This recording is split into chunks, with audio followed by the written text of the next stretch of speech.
This is our regular meeting. We'll start with roll call. Chair Hockman? Here. Jordan? Here. Moldaver? Here. Phillips? Here. Schluter? Here. Weber? Here. Wilson? Here. Longstreet? Here. And Mr. Almy and Mr. Jostes and Ms. Falcone are not in attendance. All right. We move to item 3, approval of the minutes from January 16th. Move to approve the draft of the January 16th meeting. So moved and seconded. Any discussion? All right. All in favor? Aye. Aye. Any opposed? Any abstain? We are approved. Agenda adjustments. I'm going to suggest that as we have at least one member who is leaving early, I would like to move item 8, the election of vice chair, to happen immediately after item 6. So we'll move that up in the agenda. Mr. Benson, are there any other agenda adjustments? All right. At this time we move then to item 5, which is our public comment. This is the opportunity for any member of the public to address the committee for up to 1 minute on any subject within the jurisdiction of this committee that is not scheduled for public discussion before the committee on another item. I have no speaker tab, so we will move on. We're going fast through the agenda today, huh?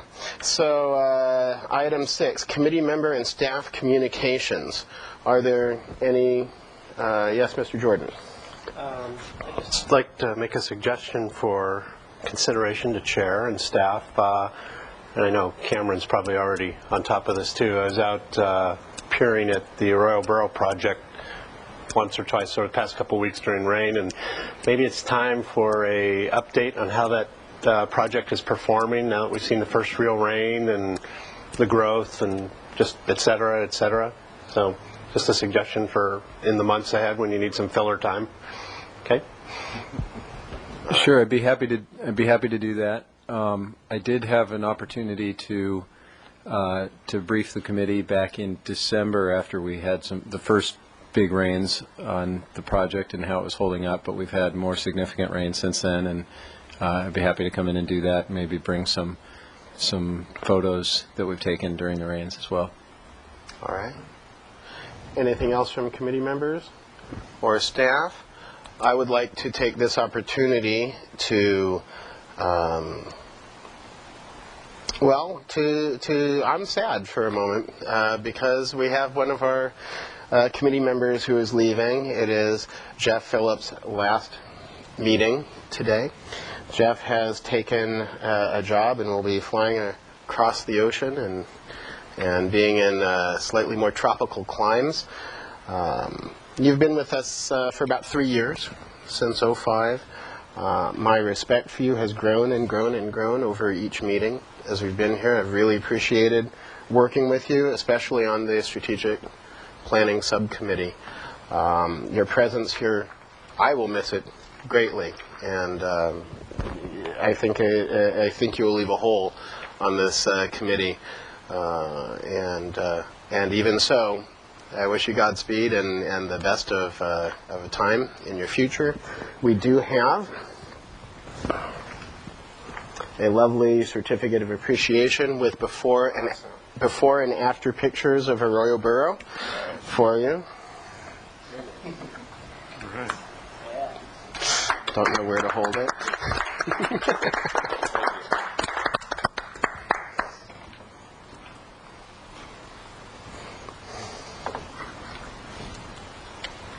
Thank you, Chair Hockman.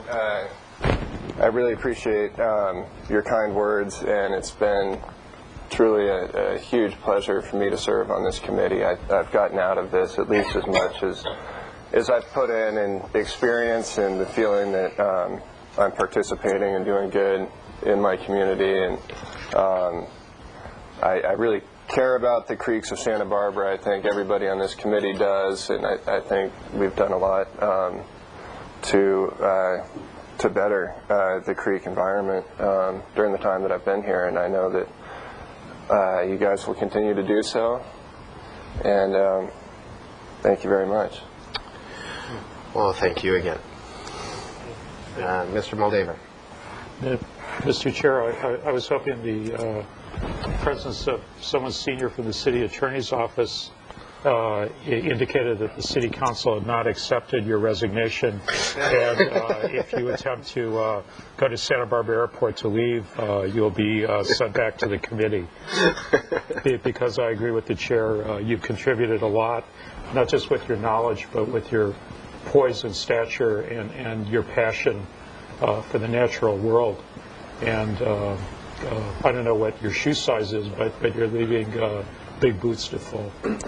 Well, thank you. If I'd known you guys actually liked me, I might have stuck around for a while.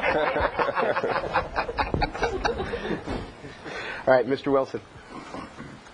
Thanks, Chair.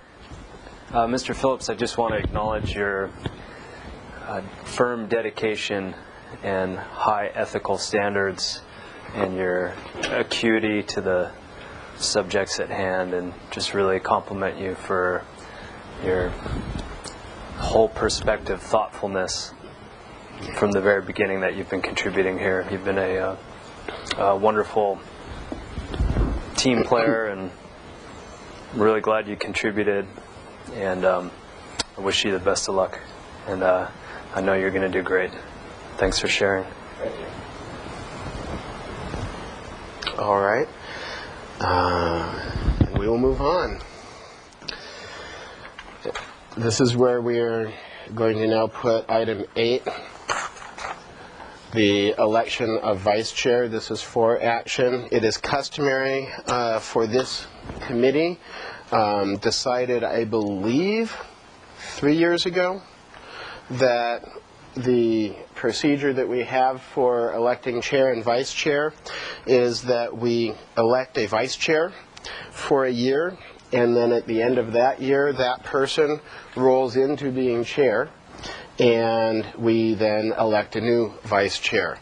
That is how we do it, and so it is now up for the election of the vice chair for this current year, and then that person, starting next year, as is customary at the February meeting, will take over as chair. So, at this point, I will entertain nominations. Mr. Wilson. Mr. Chair, I haven't spoken to anyone about this before, but I would like to nominate Mr. Moldaver as a candidate for vice chair, should he so desire, and the rest of the committee as well, for that matter. All right. Mr. Moldaver, would you accept the nomination? Yeah, thank you. It'd be hard following behind two really good chairs, but I'll do my best. I'm sure you could train me in the year to come. All right. Are there any other nominations for vice chair? Seeing none, I'll go ahead and put it to a vote. The vote on this would be to elect Mr. Moldaver as vice chair of the Creeks Committee, Advisory Committee. Oh yeah, let's take a second. Why not? Would anyone second that? We have Mr. Schluter. Actually, what we need is a motion to do what I just stated. So would someone like to make a motion that we elect? Would you like to turn that into a motion?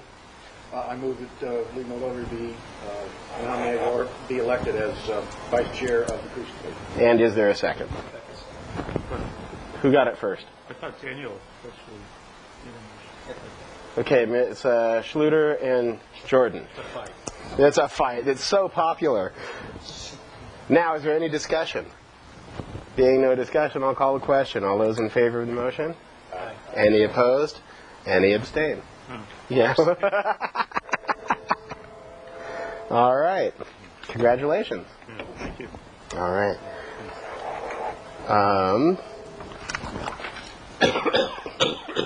We do that one so infrequently that sometimes it's hard to remember the exact procedure. Moving to now regularly scheduled item 7, business items. The first item here is parliamentary procedure. We decided that when Mr. Benson and I got together to talk about what we were going to do at this meeting, we decided as long as we were having a Brown Act training, which is customary at this point, that I would take just a few minutes to talk about my view of parliamentary procedure and how I look forward to the next year in meeting structure. And we have had workshops in this committee previously. We've had trainings, so this is not a training. This is simply my 5-minute view and a little bit of discussion following that. For support, we do have this booklet that everyone should have a copy of. In the middle of it is actually a list of all of the kinds of motions that can be made in a meeting such as this. Of all of the meetings I've been to, maybe 3 of these types of motions ever get called. I've never heard anyone rise to a question of privilege, but that is a motion that could be in order at a specific time. So briefly, I just wanted to state, what I believe the purpose of parliamentary procedure is, which is to promote cooperation and harmony while conducting business. I believe it is also here to ensure that the minority voice is heard. Without parliamentary procedure in assemblies such as this, it's possible for the majority to just steamroll, and this ensures that the minority voice is heard. But in my opinion, that does not mean that it ensures that everybody has something to say about everything. It is not necessary, in my opinion, for everybody to say something, just to make sure that all of the valid points are heard as the committee moves towards resolution on any particular item that's before us. And it's the chair's job to lead the committee towards resolution and towards that conclusion. And in doing that, I may ask for specific sides of a question to present. I may, for instance, ask, is there anyone who is opposed to this motion to speak, or is there anyone who would speak in favor of the motion? And in doing so, sometimes we can quickly see that maybe, even though people have things that they think they want to say, that maybe everyone's going to vote for the motion anyway. And in that case, we could take comments at a different time, but we would move towards the resolution on that item. I see that there are a couple of kinds of discussions that happen at this committee pretty typically, and one kind is a presentation. We receive presentations. For the most part, I suggest that we all hold questions until the end of presentations, or until a natural breaking point in the presentation, if there is one. And when it is time for questions and comments, I see that there are 2 basic types. And the first type would be what I would call clarification. So after a presentation, I will ask if there are any questions of clarification from the committee. To me, what that means are things such as, what did you mean? What did you say? Could you repeat something? How did you get to that conclusion? And that's it. By nature, questions of clarification are short questions. They are not times for editorials. They are not time for speaking about opinions.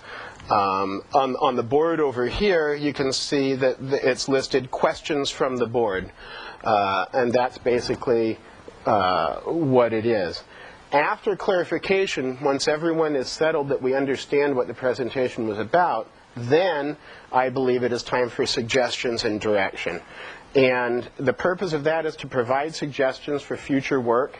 Say if we're hearing a presentation from someone who's doing contract work for us for research or something like that, or also to provide direction to staff regarding the content of the presentation. Usually when we receive presentations, the purpose is for staff or the contractor or the division to get input from us as to what direction to go. And that is when, in my opinion, it's appropriate to ask that. I also think it's appropriate not to mix the two. So I will call for questions for clarification, and then I will call for comments and suggestions. So the other type of item that we have typically are action items. And there are two ways that I think we can arrive at a discussion on an action item. And the first type is when it appears that the proposed action is clear. In other words, when a motion is self-evident. If we're looking at, for instance, later in the agenda, we have a recommendation to approve a document. Well, that seems a clear motion that's set for us. And in that case, then the discussion is aimed at voting on the motion.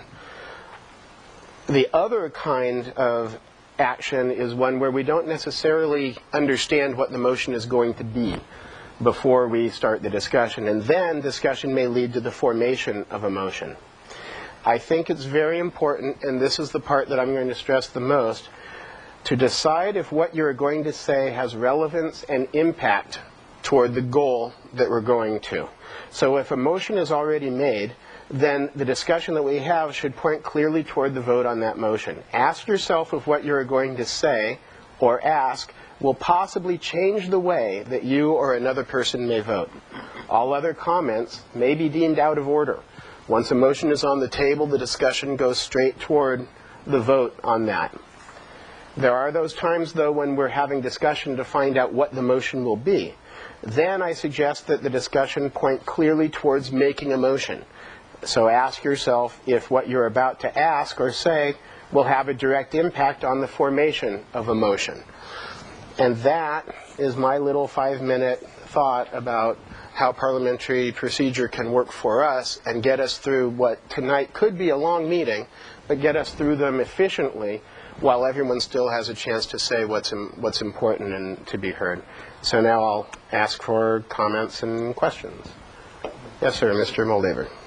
I appreciate your description. It reflects a lot of thought and work, and I'd certainly be willing to give it a try and have these be the guidelines that the committee operates under this year. All right. Any other? Mr. Wilson. Thank you, Chair. So the bulk of your diatribe? Yeah, I was going to say commentary, but thought of a diplomatic way of saying it, seemed to be very geared towards discussions we are having when we are specifically to make a motion or in process of motion. And clearly there's times when this committee is engaged in discussion, meaningful discussion with staff and consultants and the like, where a specific motion is not clearly there. And I'm just wondering if you care to maybe share a few of your thoughts and suggestions that might help this committee move more effectively in directions of maybe understanding as opposed to motion. Right. Well, those situations that you're talking about are the ones that I would say most likely happen after we've had a presentation on something. And again, for focus, what I believe will help keep us efficient is moving through clarification questions and then moving to the discussion and to the suggestions and the direction. So if I didn't make that clear, the times when we're not voting on a motion are those times when we're doing discussion. And again, that's a time where it's the chair's role to take the temperature of the committee to ensure that all of the points that are there bubbling, waiting to be said, get said, but that we don't end up repeating and or digressing and moving and straying. So those are basically directed discussions, usually informed by a presentation that we've seen, but they are more free-form and will be that way. Does that answer? Okay, Mr. Jordan. I guess that just spurs a reaction for me on something we've talked about before, and frequently I'm hoping I'm in Daniel's predicament on that, and that's frequently when we get a long science-based presentation. And one suggestion there is it's a two-way street, that the part of the responsibility is on the presenter not to put us in that position where we spin our wheels, and that's something that staff controls. And the other is, certainly if it's a paid person, would be that we don't walk in here and get 10 two-sided pages of a presentation that night in front of us, but we require the paid person who's providing services for us to have that information available with the packet a week before, so we can go through it at that time rather than struggle through it here, try and think on the fly, ask silly questions, et cetera, et cetera. So that would be a couple suggestions, because that's where I see most of the bulk is on those type of presentations. Now, Mr. Benson may have his own comments, but I know that he and I have discussed basically preparing the presenters with an eye on accurately pinpointing how long we think presentations will take, what is the appropriate level of detail and science for our committee and for the public to understand. And I know that we will continue to work on agenda setting that aids the understanding and the momentum without providing barriers. Point well made and well taken. Mr. Phillips.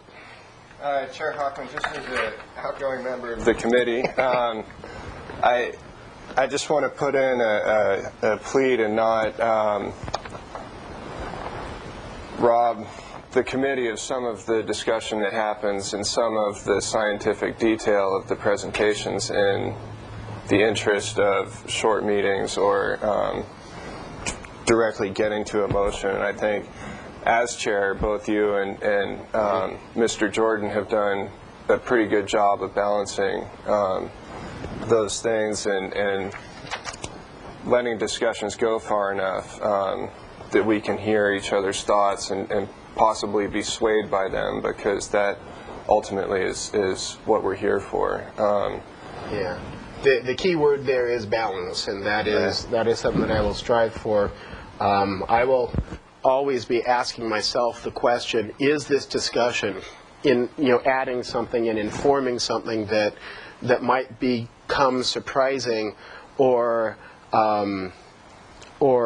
changing to somebody on the committee? And I think that's what's very important. You're absolutely right. It is in the meat of those discussions that we learn new things that do then inform how we direct staff or what motions we might make. Thank you very much. Any other comments or questions? Then I suggest we move away from this item and go to an equally exciting discussion of the Brown Act. And we have Scott Vincent, our Assistant City Attorney, who is going to tell us what is appropriate for us to do when we are conducting discussions and other such business of the committee. Good evening, Mr. Chair, members of the committee. I'm Scott Vincent, Assistant City Attorney with the City Attorney's Office. Thank you, Liz. And tonight I'm going to do a quick overview of the Ralph M. Brown Open Meeting Act. This is one of those rare examples of truth in advertising in the title of a legislative action, where it truly is, the topic is open meetings, how to conduct meetings of local legislative bodies in a way that is public. It offers the public an opportunity to participate, and it advises the decision makers in how to conduct themselves in a way that the public has a transparency and a trust in your actions. Tonight's presentation will have an overview of the Act's intent, a description of what entails a meeting, and the exceptions to that definition, a definition of the legislative body, and exceptions such as the ad hoc committee, a standing committee, or unitary bodies. A short discussion on how to handle non-agenda items, a discussion of the rights of the public in how they can participate in your meetings, and finally ending up with another short discussion in interest of the brevity of this presentation regarding the remedies under the Brown Act.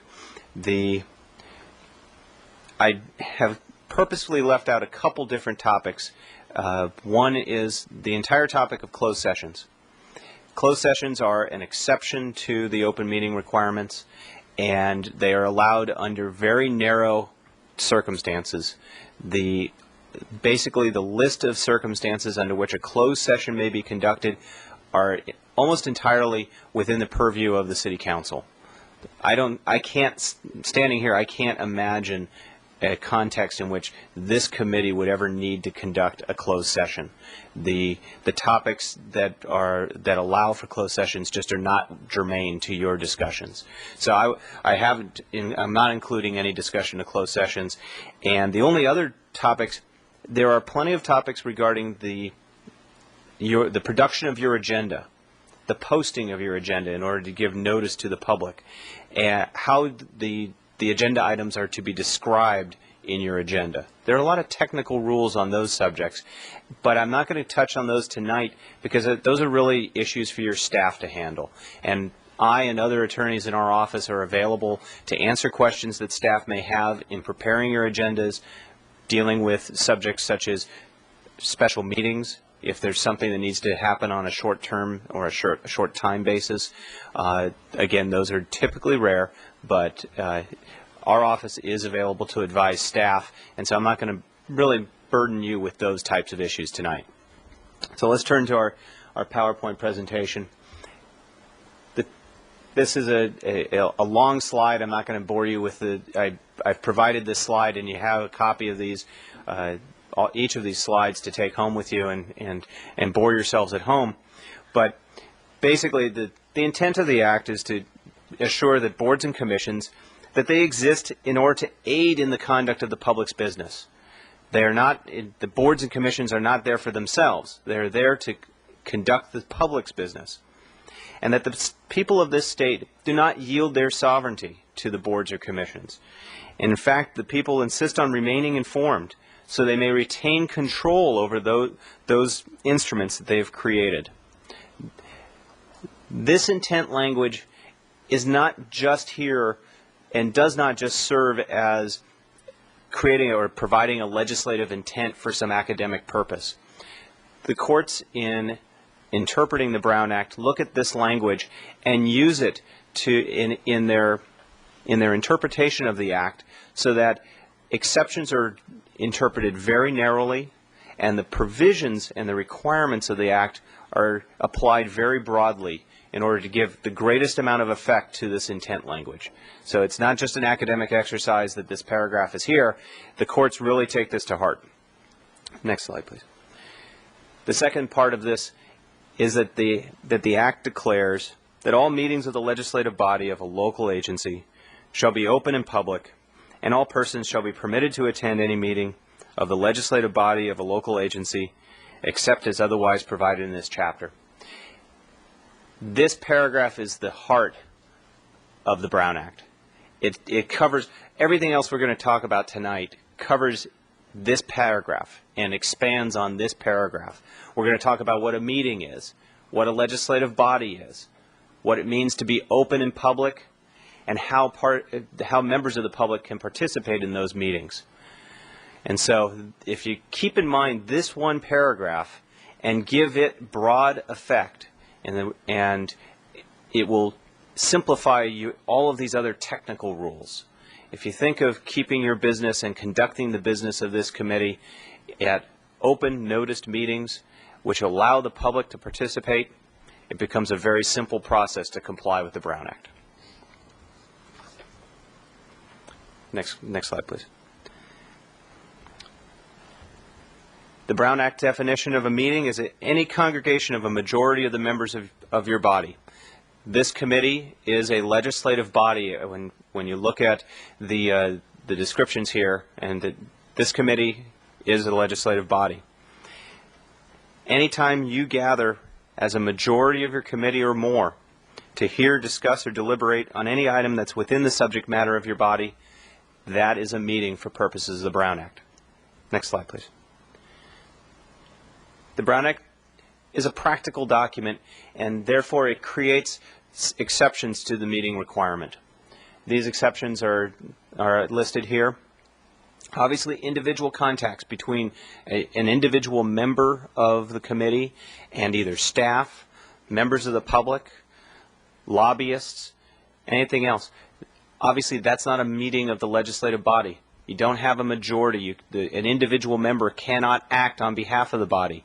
So individual contacts with persons, even if you discuss subject matter within your jurisdiction, are not considered meetings for the Brown Act, and they are not required to be in public. The next exceptions, conferences, community meetings, and jumping down to the bottom, social or ceremonial events. Each of these are events where a majority of your body might be interested in attending. Community meetings. The easiest example would be that a neighborhood association invites committee members to come and speak about a creek that happens to go through their neighborhood. You may attend that meeting. It is not considered a meeting of the legislative body. However, there's some requirements, and we'll touch on those in a moment. But those three are generally lumped together in how you must conduct yourselves at those exceptions. Other legislative bodies. This includes the Planning Commission, the City Council. You may attend those meetings and even participate in those meetings, but it has to be as part of the event itself. You should not be sitting together in a corner of the council chambers talking about committee business. And I would advise that you don't sit together when you attend any of these events as a unified group. Don't sit at the same table. Split yourselves up. You'll get to meet some new people, but also it will avoid any appearance that you're talking about it. You will remove the ability for anybody to argue that you're talking about your subject matter jurisdiction. The last exception that I haven't touched on yet is the standing committee, and there's an asterisk next to this, because this is the one exception where you're not allowed to participate. And I understand from staff that you have a standing committee regarding the budget. And so you'll have less than majority membership on that standing committee. If another member of the committee wishes to attend that budget meeting, you can attend. Again, that brings it up potentially above a quorum. However, unlike all of these other exceptions, the member who is attending your budget meeting cannot participate. They can only observe. So this is the one thing, that's why you see an asterisk there. So when you read this again, if you ever do, that's why that asterisk is there. Next slide, please. What I want to do is jump into a few practical examples of the descriptions of a meeting as well as the exceptions, and so you get a sense of how this comes up in your everyday life. This is an example of a community meeting exception where there's a city council. Members of probably a majority of the city council have attended. It looks like a meeting of a local community group, maybe a conference, and the chair calls out the membership of the council, says thanks for coming, and then says, wonder if you have any comments about our growth ordinance. Well, as the explanation in italics shows, the majority of the body can attend this meeting, and they may even participate in the meeting. However, when they get into the discussion of outlining their actual positions on certain subjects, this is where you start getting into a gray area, and certainly if they are discussing their subjects by themselves outside of the meeting, that would be a violation of the Brown Act. One key thing about the community meetings, conferences, and the last exception I want to talk about would be ceremonial events, is that these must be open meetings. In order to fall within the exception, the conference has to be basically available to the public. The neighborhood meeting, the community meeting, must be open to the public. If you're going to have a majority of your board come there, they can participate in the meeting, but that meeting has to be open to the public so that other members of the public who aren't members of that organization can hear what you say as well. You can't have semi-closed meetings, and we'll touch on that in a little bit later. Next slide, please. This is an example of the individual contact, as well as an example or a warning against what are called serial meetings. The first contact, it's a phone call from even a lobbyist saying, I need your vote for this. Again, most of these examples are directed towards city council members, and so they're probably going to talk about projects and those kinds of things. But it applies equally to members of this body as well. And you have the board member reply that, well, I might, and they're talking about it. And then the second part of it is a reporter calling, again, asking about the project, asking how this person will vote. Neither the lobbyist or the reporter have done anything wrong.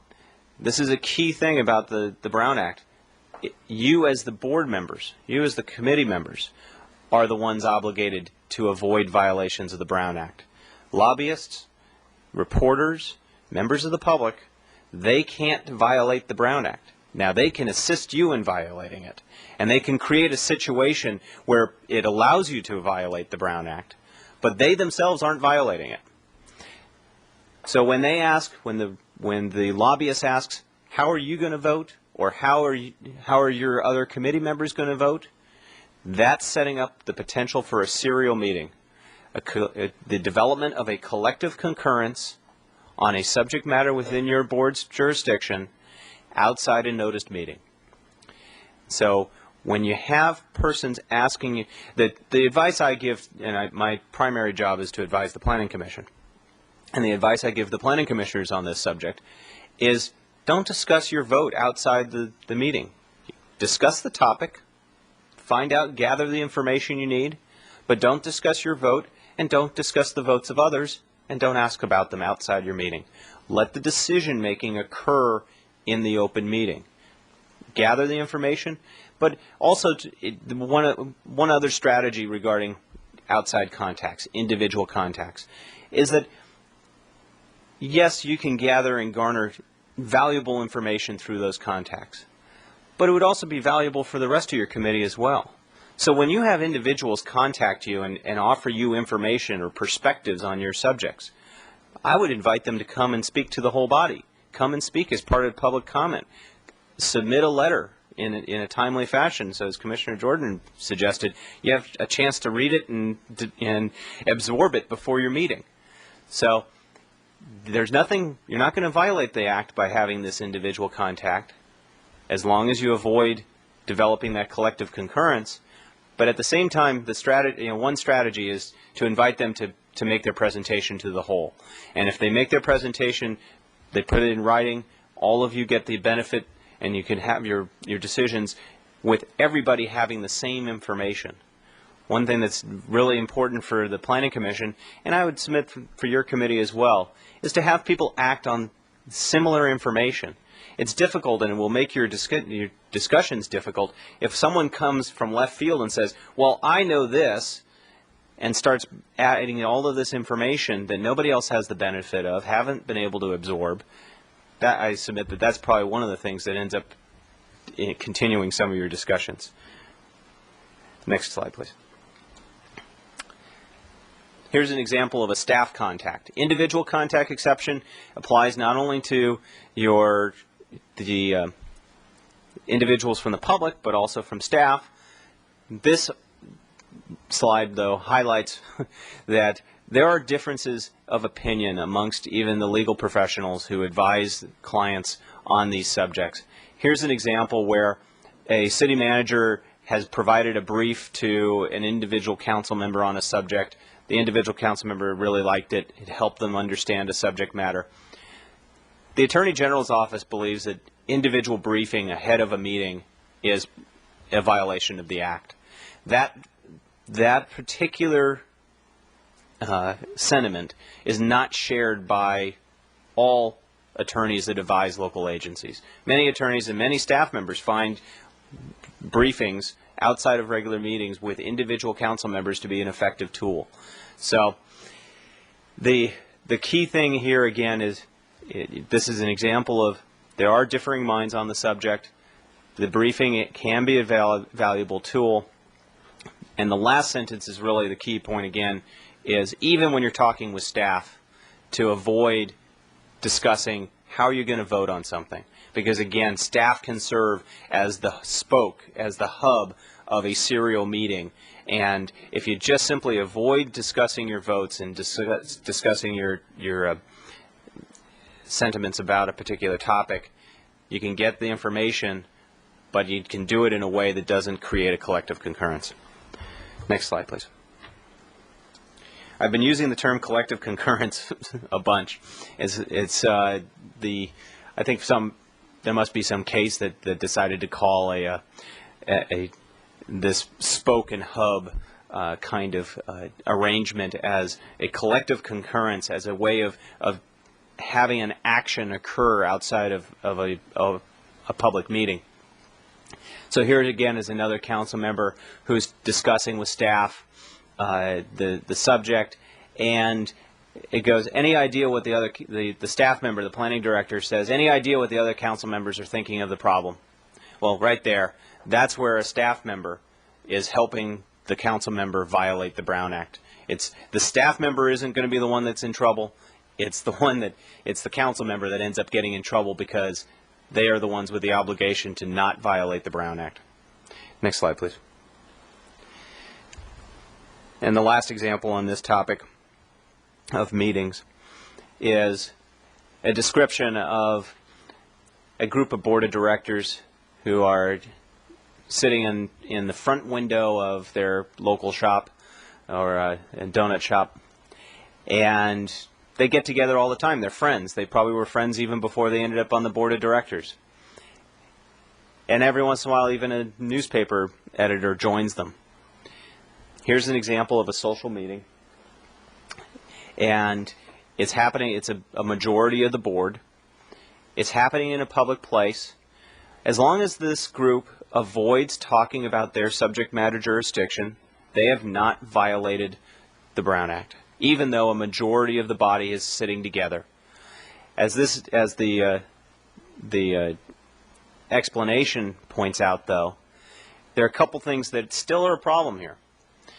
One is, when the majority is sitting together, members of the public don't know what they're talking about. So if a member of the public wishes to suggest that they're talking about a topic within their subject matter jurisdiction, you're stuck with having to prove the negative, which is a difficult proposition. Adding the newspaper executive doesn't improve the situation.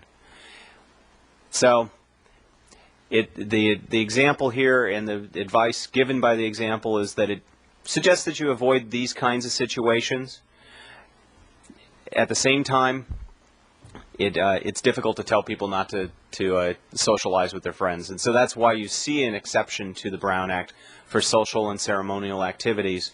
But again, the point of putting up this example is to highlight that when you do take advantage of an exception, unless it's necessary, don't sit in a group, because it only allows for that potential for someone to say, you're violating the Brown Act. I know that you're talking about that subject matter, because otherwise you wouldn't sit next to each other. So when you take advantage of these exceptions, my best offer of suggestion is that take advantage of the exceptions, but spread out. Sit in different places. Then there's no chance that anyone can misconstrue your actions. Next slide, please. Before we start talking about the legislative body, I'd like to pause for a second and ask for any questions from the body on the meetings, the exceptions to meetings, or anything else that we've covered so far. Yes, Mr. Wilson. I'm sorry. Okay. Just a quick clarification. In order for a serial communication to happen, it needs to be a majority of the committee or commission, or any number greater than 3, or is there any sort of distinction there that we can apply to us here, especially considering we're 7 members tonight, and at least for the indeterminate future, we're going to be 6 members? The actual violation occurs once a majority becomes aware of the actions or the decisions of the others. However, the advice that I would give, as well as the advice that these slides are giving, is to avoid taking any particular step down that road. We'll get to exceptions for ad hoc committees and those kinds of things, and I understand that we're short of time. So the violation doesn't occur until the actual development of a collective concurrence amongst a majority. But the danger is that when any one of you individuals speak to that hub, you lose control of the situation, because that hub can then speak to 3 others, and you've now that hub, the last person at the end of the line, has found out about the other 3 before. You now have the development of a collective concurrence, but you, as the first person to speak, didn't even know that the hub was even speaking to these others. And so that's the reason why we advise against developing this concurrence or having discussions about your vote outside of a meeting, because it gets around and you lose control of your situation. Okay, Mr. Schluter. I would like to ask us of a specific circumstance which has already come up with respect to myself. Suppose I have a suggestion that I emailed to Mr. Benson, but as a courtesy I inform Chairman Hockman. That's 3 of 6 people. Well, Mr. Benson's not on the committee, but that's 3 people. Is that communication a violation of the Brown Act? That communication is not. However, and this is something, be careful, very careful of email. The reply all tab is your enemy, because I've seen this happen in some cases where, and it happens, the way it happens frequently is it starts off with a discussion about scheduling the next meeting. This discussion comes up, then it starts talking about the topics at the meeting, and finally someone says, well, I think this about that topic. And all of a sudden, those reply alls have now at the very end of that email chain created a collective concurrence. What you just described is not a violation. You didn't have it amongst a majority of the board, and Mr. Benson is not a member of the body. But I just advise people about being careful about using email. It's a valuable tool, but it can be abused, and it has its. You just need to be aware of how it can happen. Are there any other questions up to this point? I have just one, and it's one that Mr. Wilson brought up. At the time when Mr. Phillips leaves, we will be a committee with 7 places but 6 members. What is our majority? You're still at a majority. You would have 3. You wouldn't be able to act until having 4, so you'd still be at your 4. All right. Thank you. I'll go quickly over the legislative body, because I think you're pretty clear on the fact that you are a legislative body, and the standing committees that you create are legislative bodies as well. Next slide, please. The one topic I do want to touch on is a unitary body.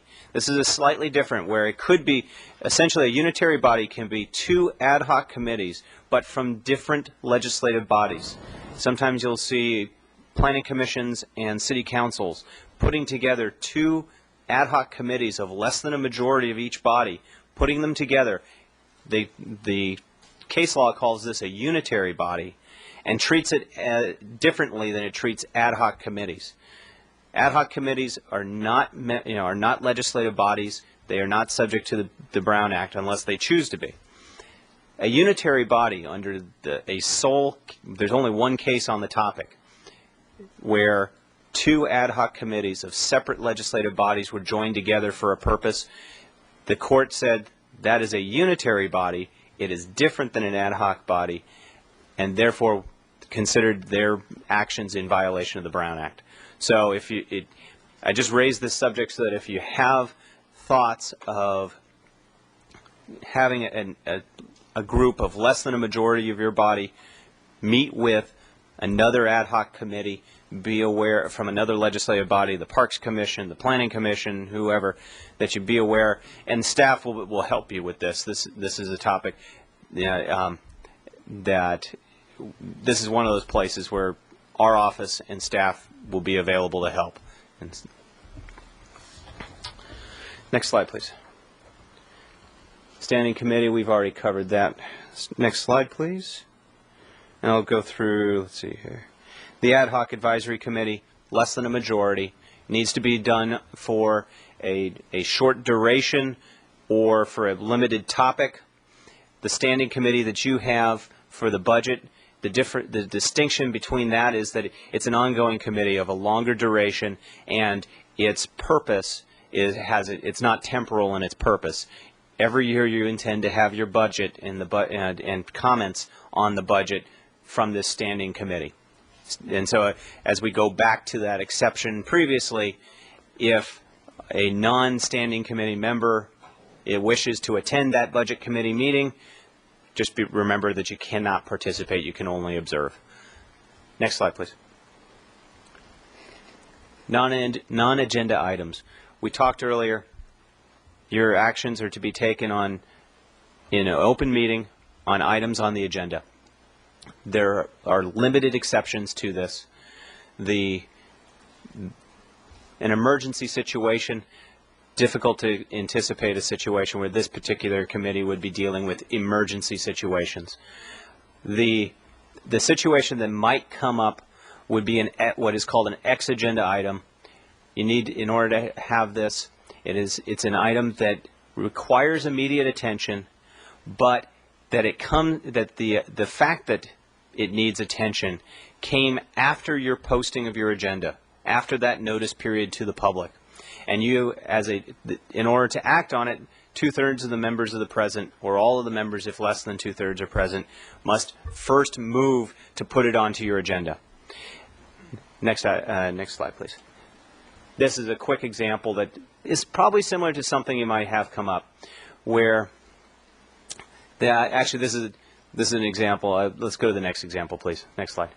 This is the one I was thinking of, where it could be something up your alley, where staff finds out after your agenda has been published that they've got a limited period of time, a limited window of opportunity to go for a grant, and they need some comment from you in order to get it on. And it just so happens that you have a meeting coming up within a day or two. It works, but it's not on your agenda.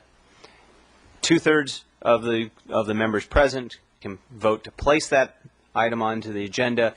I would recommend that in your motion to put it on the agenda, and this is someplace where you can rely on your staff, would be to lay out the information as to how this came up in a way that it could not be put on your agenda, why an immediate action is required, and then if that's a successful motion, then you discuss the item and act. Next slide, please. The next few slides are going to talk about the rights of the public in order to participate in an open meeting. All persons shall be permitted to attend. It's a pretty simple statement.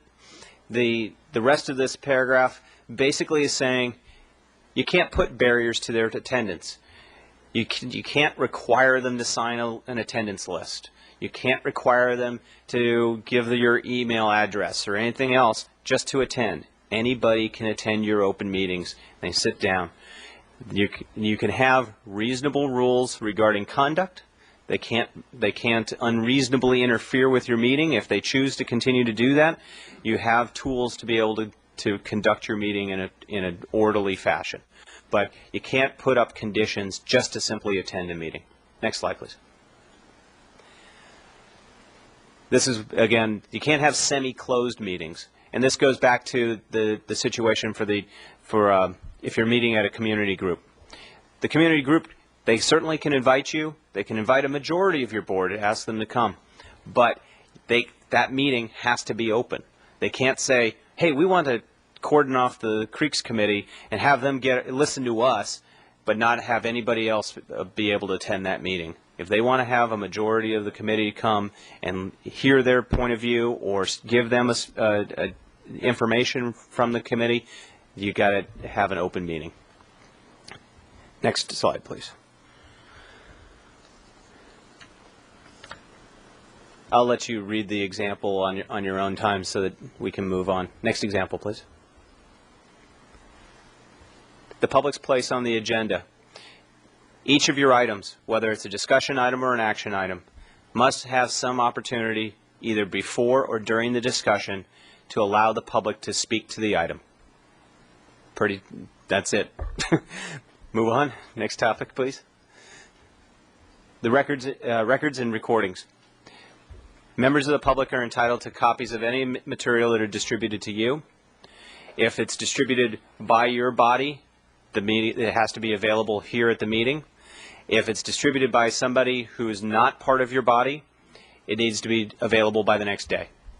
So if a member of the public presents a letter and only has enough copies for you to get a copy, then what you need to do is make sure that staff gets a copy and allow members of the public who didn't get a copy of that document, if any, say, does anyone want to have a copy? Please, if you do, contact our staff and we'll get you a copy of that document tomorrow. The other point is that members of the public may record your presentations. Probably won't happen often. It happens sometimes at Planning Commission and City Council.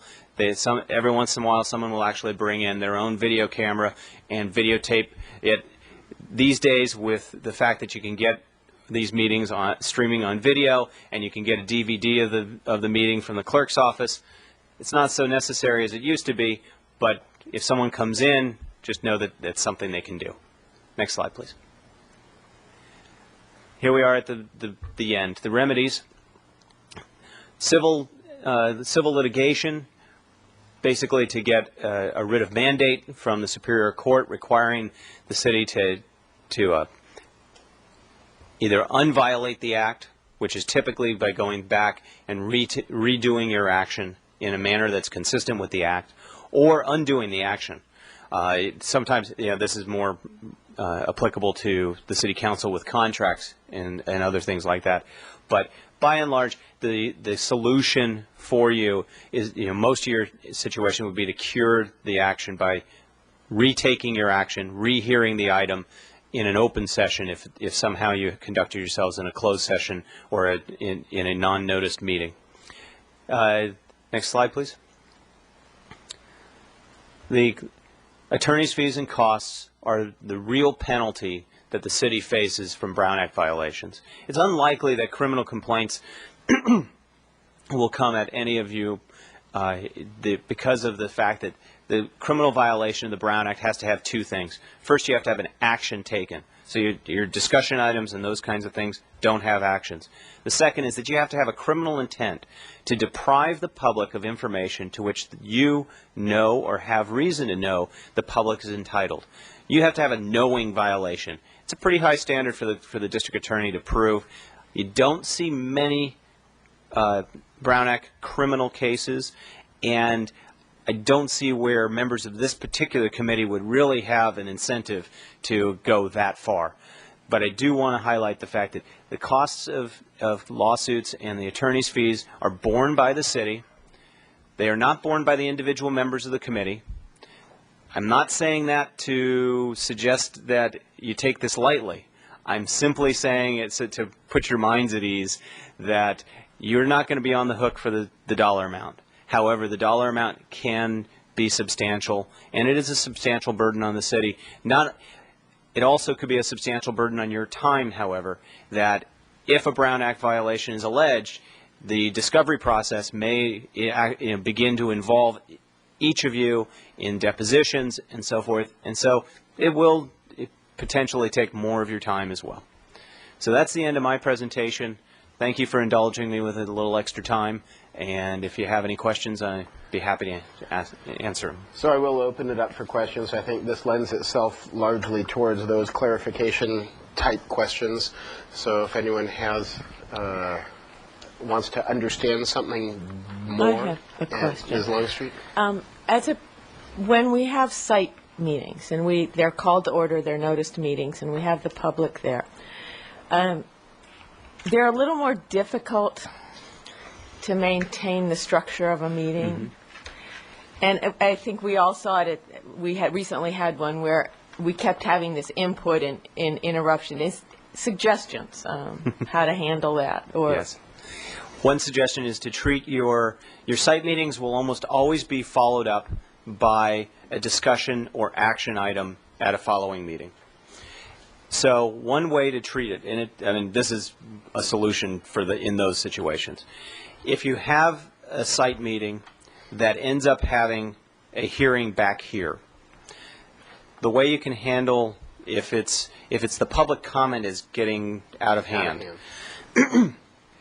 One way to handle it is to treat the site visit and your subsequent hearing as one hearing.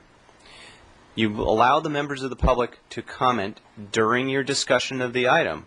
However, that discussion is not at the site, it's at your hearing here. Yes, it requires that member to come 2 places, and it may be 2 different days even. However, it does bring some order to the site visit, because site visits are notoriously difficult to get everybody in the same place. Again, you get the comments come from different places. Not everybody hears the comment. Not everybody hears the question. And so it really is incumbent on the chair to try to bring some order to the meeting on the site. And one tactic is to basically say, members of the public, please, we're here to get information from our staff. We get limited information from property owner or whoever is in control of the site. We want to hear from you. We will hear from you. You can present written testimony if you're not able to attend our next meeting, but we're not taking comments from the public today. If I could follow up on that, yeah. I'm hearing also that it would be perfectly in order for me as chair at a site visit to open up a specific time during that site visit for public comment. It's yes. Just as long as there has to be public comment some time. Correct. Okay, great. But it's also okay then for me to say this is not when we're having public comment. That's true. Absolutely. We looked at the rules, before, or the order of presentation before.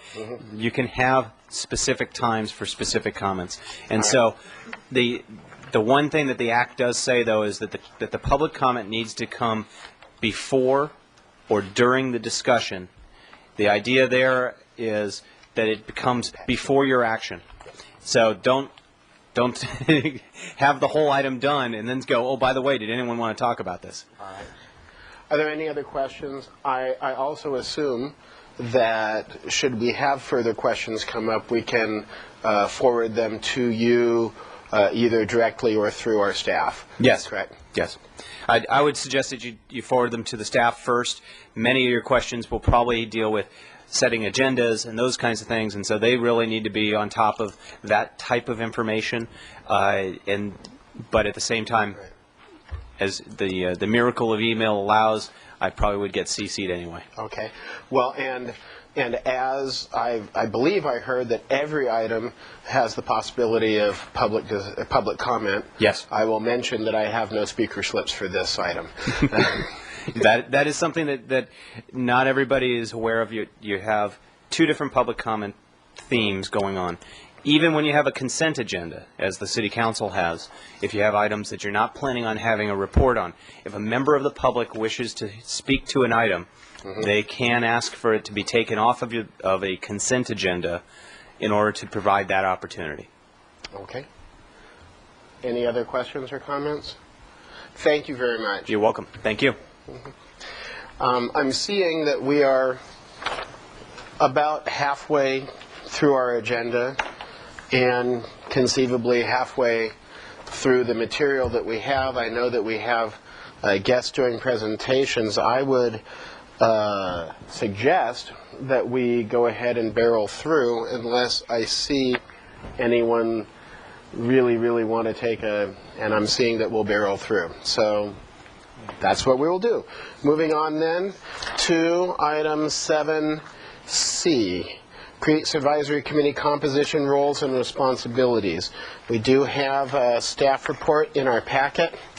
I will throw out the offer for public comment. If anyone wants to talk on this item, hand me a speaker slip, please, or hand staff a speaker slip. Let me find it in my packet. We have basically the Strategic Planning Committee met in the last week or two to, at the committee's direction, to revise the document which is called the Committee Composition, Roles, and Responsibilities. We have looked at it as a subcommittee. That subcommittee consisted of myself and Mr. Phillips, and then we invited Mr. Klobuchar as a guest participant, as he was involved in the original development before he left our committee. And what you have in your packet is a red line version where the deletions are struck and the additions are underlined. And I'm hopeful that everyone has had a chance to review this already, so we don't need to take time now to go over the changes. My idea here is that while I want to take comments on this, as this is a subcommittee proposal, the proposal is basically to accept or reject the changes to the document. Were there to be substantive desires for change, for further change to the document, I would suggest that we refer it back to the subcommittee for reworking. It is not my intention to have this document reworked at the committee level. That being said, I would be open to comments and or a motion. Mr. Wilson. Thank you, Chair. I've read the edits. I agree with them and approve of them, and I make a motion to approve the revised guidelines as they're written in our packet. Second. All right, so we have a motion and a second. It's now time for discussion. Mr. Jordan? Well, it's not surprising I would have an opinion here, I'm sure. This, actually, I had hoped it would do two things. And one would be to clear up specifically that it was not just spoken word, but it applied to anything else. I know that's hard to believe in my case, but and I would have a suggestion for consideration on that motion, and that would be in 2D, where it says if a committee member has not been appointed to speak on behalf of the committee, that would just be revised, and speak on behalf of would be taken out and just made into appointed to represent the committee. So it's clear that it's not a spoken issue, but it could be a written issue. It could be some other type of method, and then just as a generic or a matter of style, I suggest that whole section D could be moved down to 4, to where you're really talking about representing rather than committee member subject. All right. Well, I'm hearing those comments, and I'm seeing a parliamentary quandary coming up as our seconder is leaving the building, and as the motion may be possibly changing. Oy, my God. Okay. So, I'll certainly support the motion, but I as a focal point of the issue, one of my goals was to clear up any gray areas in the whole subject. What I will say is that in terms of whether it lives in item 4 or item 2, there was significant discussion at the subcommittee level as to that particular point. And the idea was if we move it to number 2, then it's clear that it applies to everybody at all times.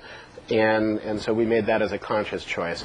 In terms of whether it be speak on behalf or represent, I would suggest that could conceivably be a change that we make at a future time and bring back as an extremely short consent-like item. And I believe that we can understand as a committee that the intent of the document is to speak to all of those times when anyone might be communicating on behalf of the committee. Mr. Schluter. Mr. Chair, I as well have a number of comments on this. For example, 1B reads, eliminate strict categories but ensure representation. Every time I read that, I can't figure out what it says, because I don't know how you can ensure representation without having strict categories. And I'm also troubled by the same item that was mentioned, namely 2D. I think the wording is incorrect there as well. So I would like to see this go back to the Strategic Planning Committee for continued work, and I have a number of other English suggestions, and I also have a question. But my recommendation would be, I accept this. I don't find things that violate my sense of propriety, but I do think that further work is called for. Is there further discussion on the motion? Yes, Mr. Schluter.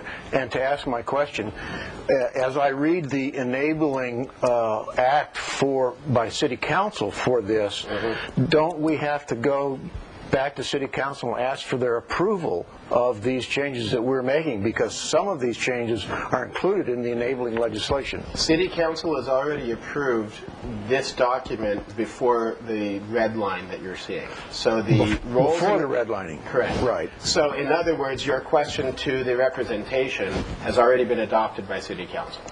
I see. So that if let's suppose for the sake of discussion, we accepted this as it's redlined, then we don't have to go back. Probably not, since these are simply clarifications of what City Council has already approved. Okay, thank you. Any further discussion on the motion can we have that read back, please? It's basically just to accept as presented. All right. Mr. Schluter? If we accept as presented, that does not prevent us from going back to committee. Thank you. That is correct. Okay. So, all in favor? Aye. Any opposed? Any abstain? All right. So what we have is an approved new document, and we have some suggestions from committee members for some possible further changes. My view is that there is no particular rush for this, but the next time the Strategic Planning Subcommittee meets, we will look at some of these changes. And Mr. Benson, what is the best way for Mr. Schluter to give the rest of his grammatical edits or other changes that he's suggesting, to just forward them to you, and then for you to provide that to our subcommittee the next time we meet? Yes, that would be fine. All right. Thank you very much. Anything further on this item? Wonderful. And we move now to item 7D, the Laguna Creek fence at Yananali Street. We will have Tim Burgess, our Water Resources Specialist, giving a somewhat short presentation, clocked at 15 minutes. And then we have support also from Sergeant Dan McGrew from the Santa Barbara Police Department. And then we do have some significant discussion time on the item. And take it away.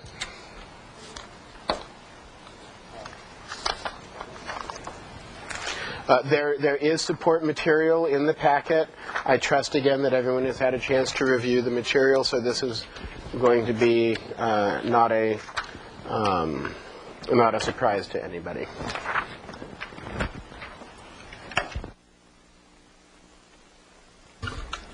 Good evening. There's the mics on. So I'm here to talk about a proposed fence at the Laguna Street, or Laguna Creek at Yananali Street. The area I'm talking about is right here. This is Mission Creek right here. This is the freeway. This is Laguna Watershed. There's the beach right there. So the reason that the Creeks Division wants to construct a fence is it's close proximity to the labor line, and because of that, a lot of people access the creek. There is fencing there to keep people out, but it has a lot of holes and places where people can slip through. So because of the large amount of people there, and because the under the bridge is hidden and somewhat private, it's used very frequently. And putting up a fence, we would expect, would reduce the amount of trash and prevent human feces from entering the creek at this site. That's probably the biggest trigger for proposing this fence. The fencing we're proposing would consist of 8-foot-high ornamental iron on the Yannon Alley Bridge, and that would extend to the city annex yard and to the right property. It's on either side. And so the fencing would be on either side of the bridge along the railing. 8-foot-high, half-inch mesh chain link at Route 101 at the Garden Street southbound on-ramp, and along property lines on either bank of the creek. We also want to add this half-inch mesh chain link about 4 feet high along the bridge rail to prevent people from throwing trash, or a lot of things get rested on that bridge and a lot of trash ends up down in the creek. I've got some photos I'll show you. The ornamental iron this is an example of it. This is the same ornamental iron that is at the adjacent wastewater treatment plant that was constructed in 2004 because there were a lot of people from the labor line getting into the wastewater treatment plant property, El Estero. And so this is fence that it's called, it's Ameristar is the brand name. It's this Aegis Invincible is the type, and it's been pre-approved by council and the Architectural Board of Review for use all over the city, and you'll see that at the water treatment plants and at El Estero. The chain link, this is a picture of the chain link. It's half-inch mesh. We would use galvanized, probably use black up against the ornamental iron, what I was talking about, that 4-foot-high section. The area I'm talking about is, well, basically just below the freeway here. That's how far it is from Garden Street, 485 feet right there. This is where Laguna Creek first basically comes out, comes out from storm drains right there. And this is the area that is accessed. This is under the bridge, and some details right here. The red, well, first of all, the green fencing, the green line represents existing fencing, and most of that is chain link, real light gauge, 6 foot high. Actually, this right here is 4 foot high. And the yellow is the proposed fine mesh chain link fence that we'd put in. These areas, this black and white line is our gates that exist that we would replace. And the red is the ornamental iron. So all this, even though there is existing fencing, there are a lot of loopholes. Basically, here's an access point right here. This fence often gets cut, and I'll show you some patches on that. This is the main access point. It's really easy to go through there. This right here, you can walk down here and then walk under the bridge. And right here is more difficult because it's a steep bank, but there's definite trail. You can walk around. If I go back, how do I go back?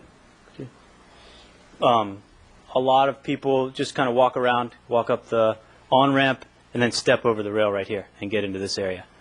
So this is why we want to create a better perimeter. I took some pictures of some access points. You can see where people climb over this 6 foot high fence. It's pretty easy to hop. This is near the freeway side. This is one side of the bridge right here where it's hard to see, but the fence is bent over. And this is where you can just step over, and you can see the trail going there. This is right here, another place you can kind of step over and walk down. This is on the Yannon Alley Bridge. On the southeast side, El Estero's fencing's right there, but you can walk along this rail and you can see the trail right there. This is on the western edge. And here's some more pictures of access points. This is a really easy spot to access. So this is where we would extend this, or put the ornamental iron along this bridge right there. Let's see. Okay, so get to the main reasons we want to put this fence in. We've been collecting water quality data from Laguna Creek since 2001. Consistently, we've found high levels of indicator bacteria, and this is at Chase Palm Park. I think it's about 400 yards downstream.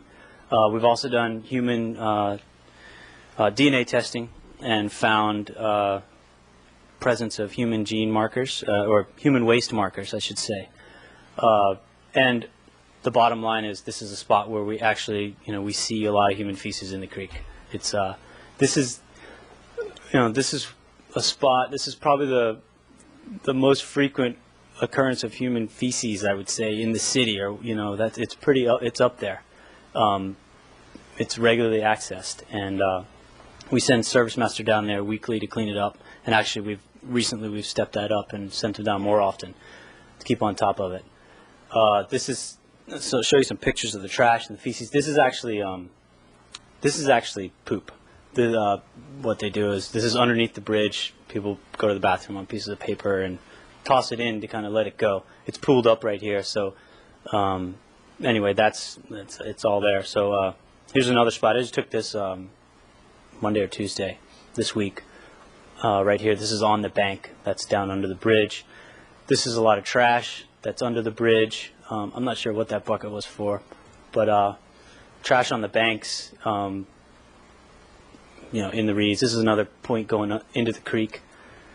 And then trash dropped off the side, and then you can see this is one of the trails, and there's trash underneath the bridge. Just examples of the amount of trash. And this is after frequent cleanings. This is not kind of an accumulation. This is we send service master down there often.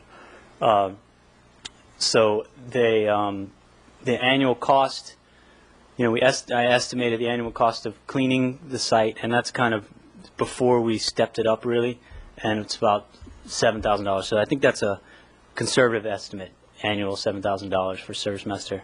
I feel probably still have to send them down there occasionally, but I think it'll really reduce the amount of times that service master will need to go down there and clean up. So about fencing costs, I've talked to a few fence companies and got some rough estimates, and it's between $70,000 and $90,000. That's top end, I think. Anyway, that's you could see the perimeter that we set up, and I think that's pretty foolproof. And as far as the fencing, what we put up there, it's warranted, and people would have a real difficult time cutting it or getting over it. So I think maintenance costs will be little, if nothing.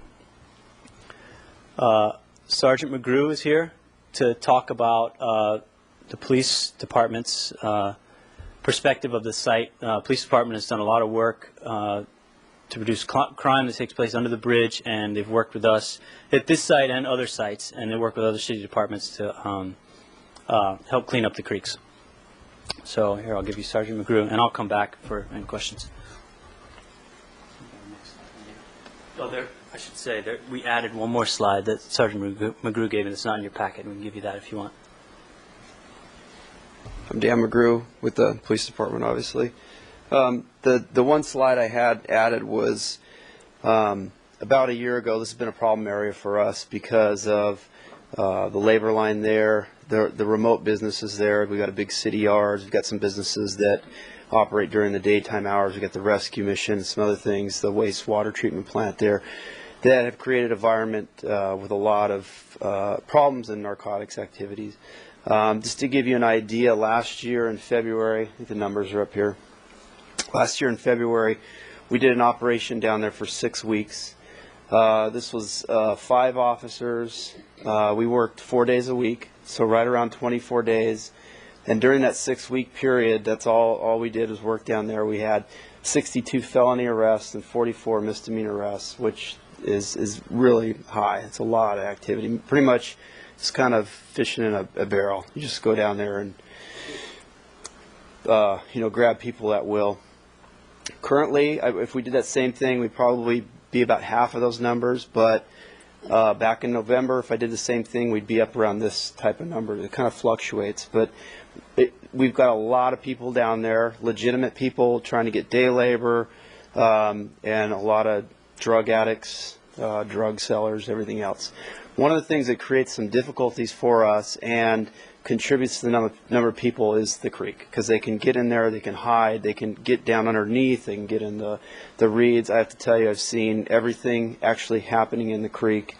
I've seen people down there having sex, half in the water, half up on the shore, things that you would not believe. In the beginning of November, we went down there with the streets department, and it was a 2-day operation, and we took I think it was like 15 to 17 cubic yards of trash and other debris out of there, just trying to stay on top of it, clean it up so that it's visible and we can see. We came to the creeks to say, hey, we think a fence would be so beneficial for all of us, because we'd be standing there arresting guys and you see the crawdads, climbing through the trash. And our thought is, and we feel very strongly, that if we were to fence this area off, it would not only reduce our problem there, it's not going to make it all go away, but it's definitely going to make it much less attractive to these people. It's going to keep the legitimate day laborers from jumping down there and go to the bathroom. It's really going to help keep this particular area cleaned up. We came in with some suggestions, and the proposal that the Creeks Department had was far superior to what we were thinking as far as actually being able to keep people out. That ornamental iron is very effective.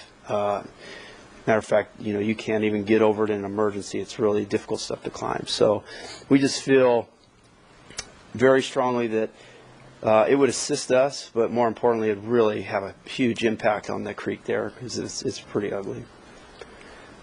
That's it. Mm-hmm.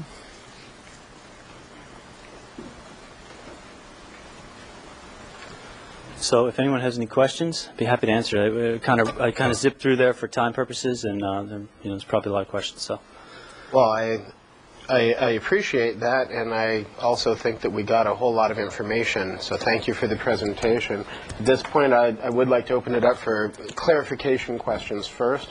I saw, was that Mr. Wolfman? No? Okay, Mr. Schluter? Yes, the clarification question I have is, does the chain link fence go along the Yananelli Bridge on both sides as well as the ornamental arm? Or ornamental fence?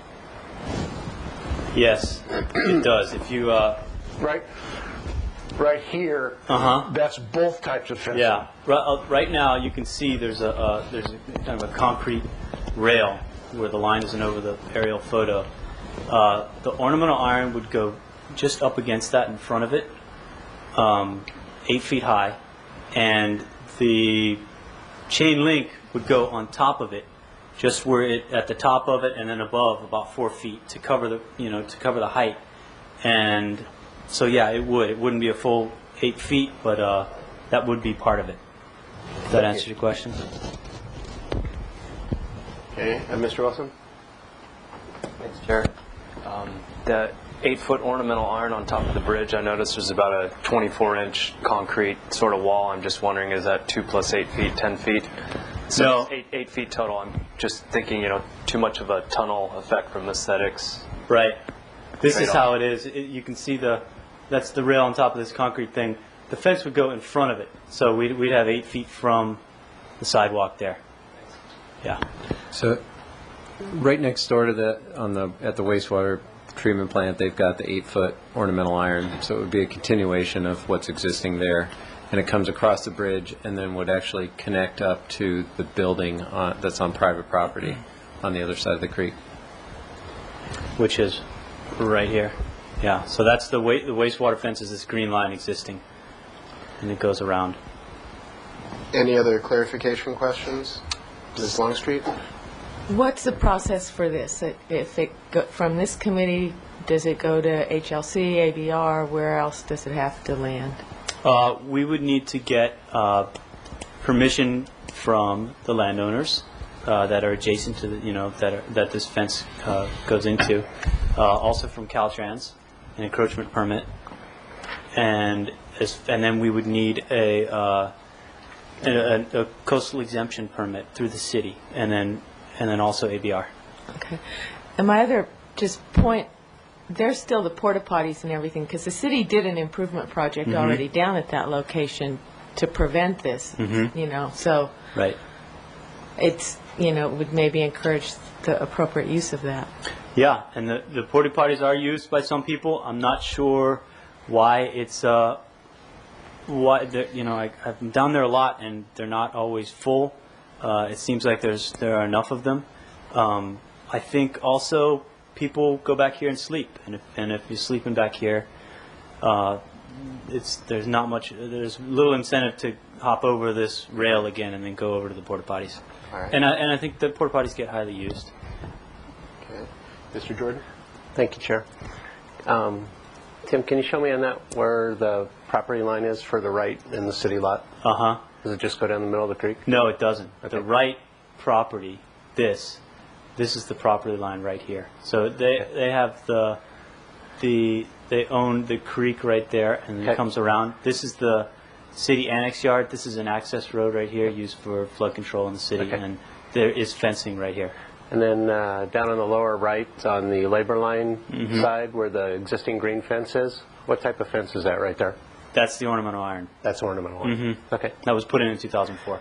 And then is this property not in El Pueblo Viejo district?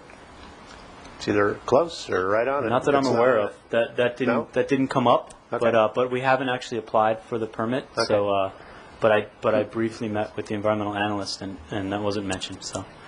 Okay, thanks. Mr. Wilson? Thanks, Chair. So, in addition to the estimated order 70 to 90,000 to build the fence, I'm just wondering if there's any idea or estimate of what Creek staff time cost might be to usher this through the process from this point forward to completion. I couldn't really tell you. I couldn't really tell you that. I don't know if we have a specific estimate on that yet. To date, we haven't spent a significant amount of time. I think probably the largest amount of time was preparing for this meeting tonight. We wanted to take it to the committee sooner rather than later.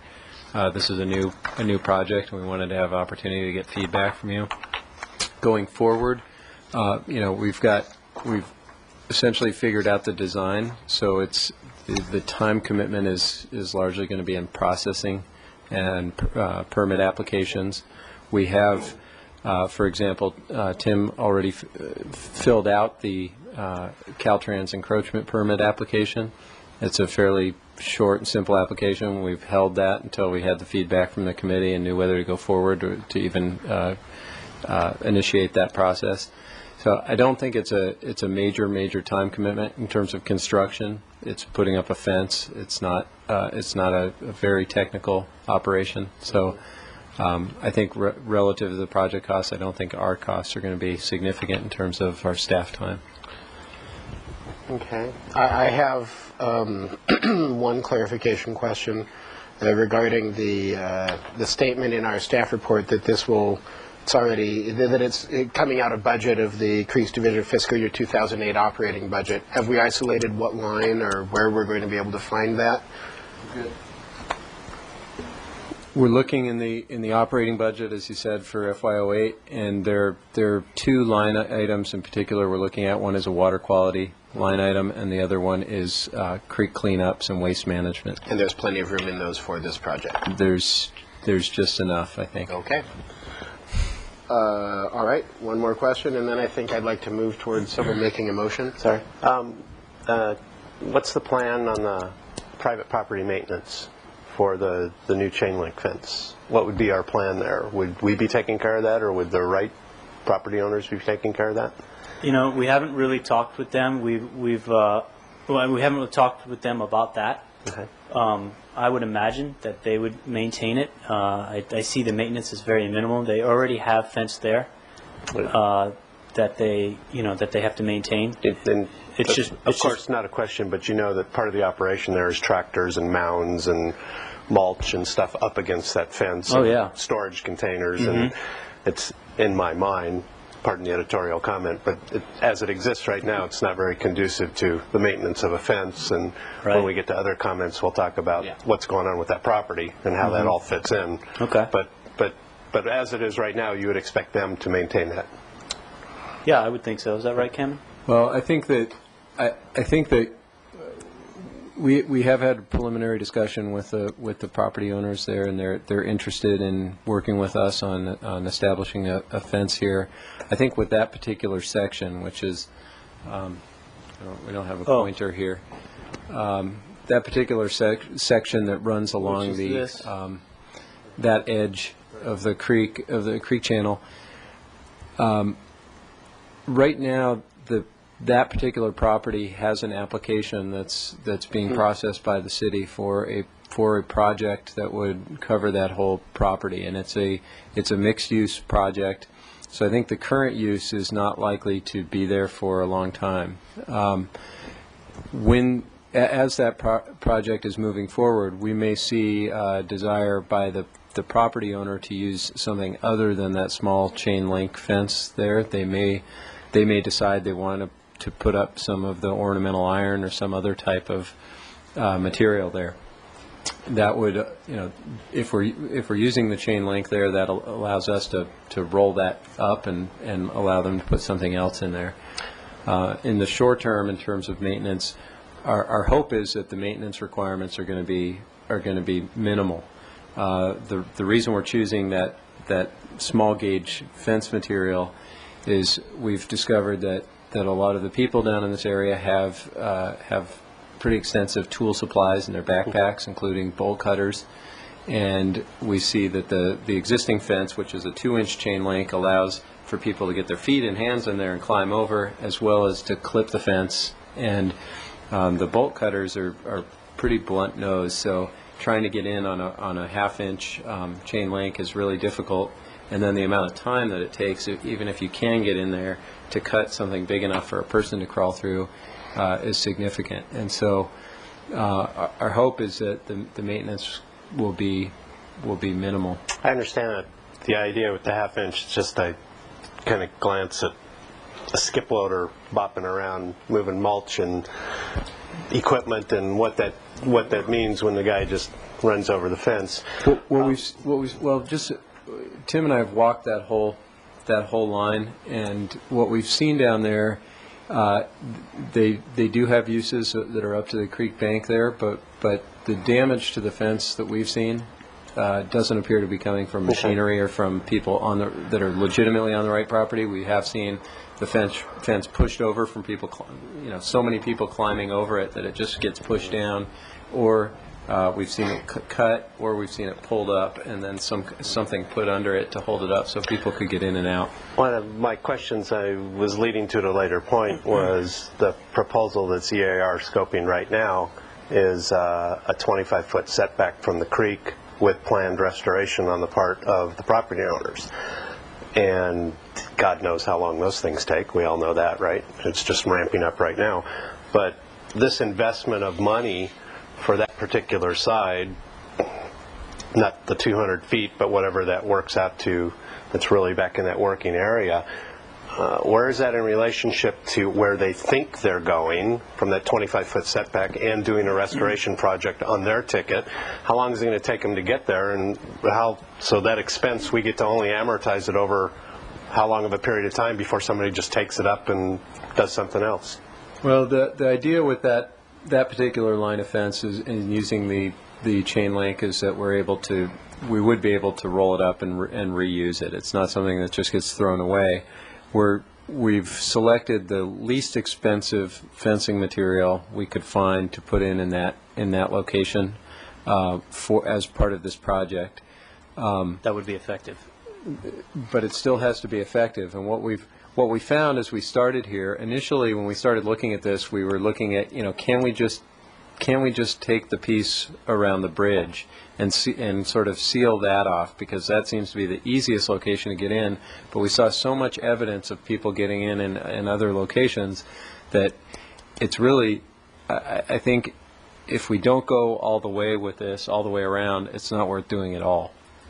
And so, as a short-term measure, we tried to find the lowest cost, effective alternative that we had available. Is this still clarification? Yeah, all right. Yes, I would like to ask Sergeant Drew a question, because he's sort of leaning on his way out the door.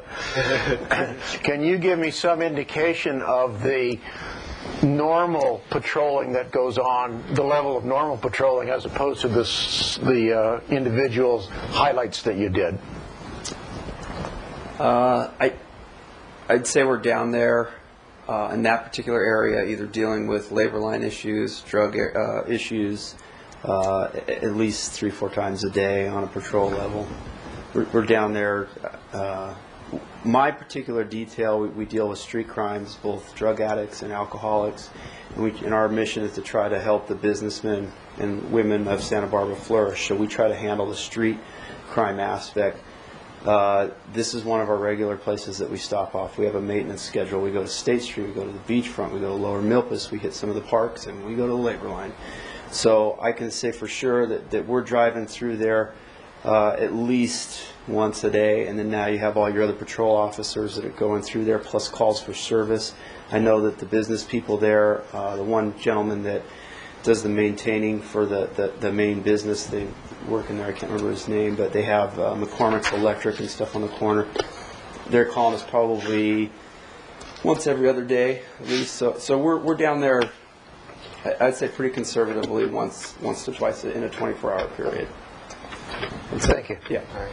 I'd like to recommend at this time I'm going to call for if someone would like to make a motion that staff proceed with design, permitting, and construction of the fence using Measure B funds. Would anyone like to make that motion?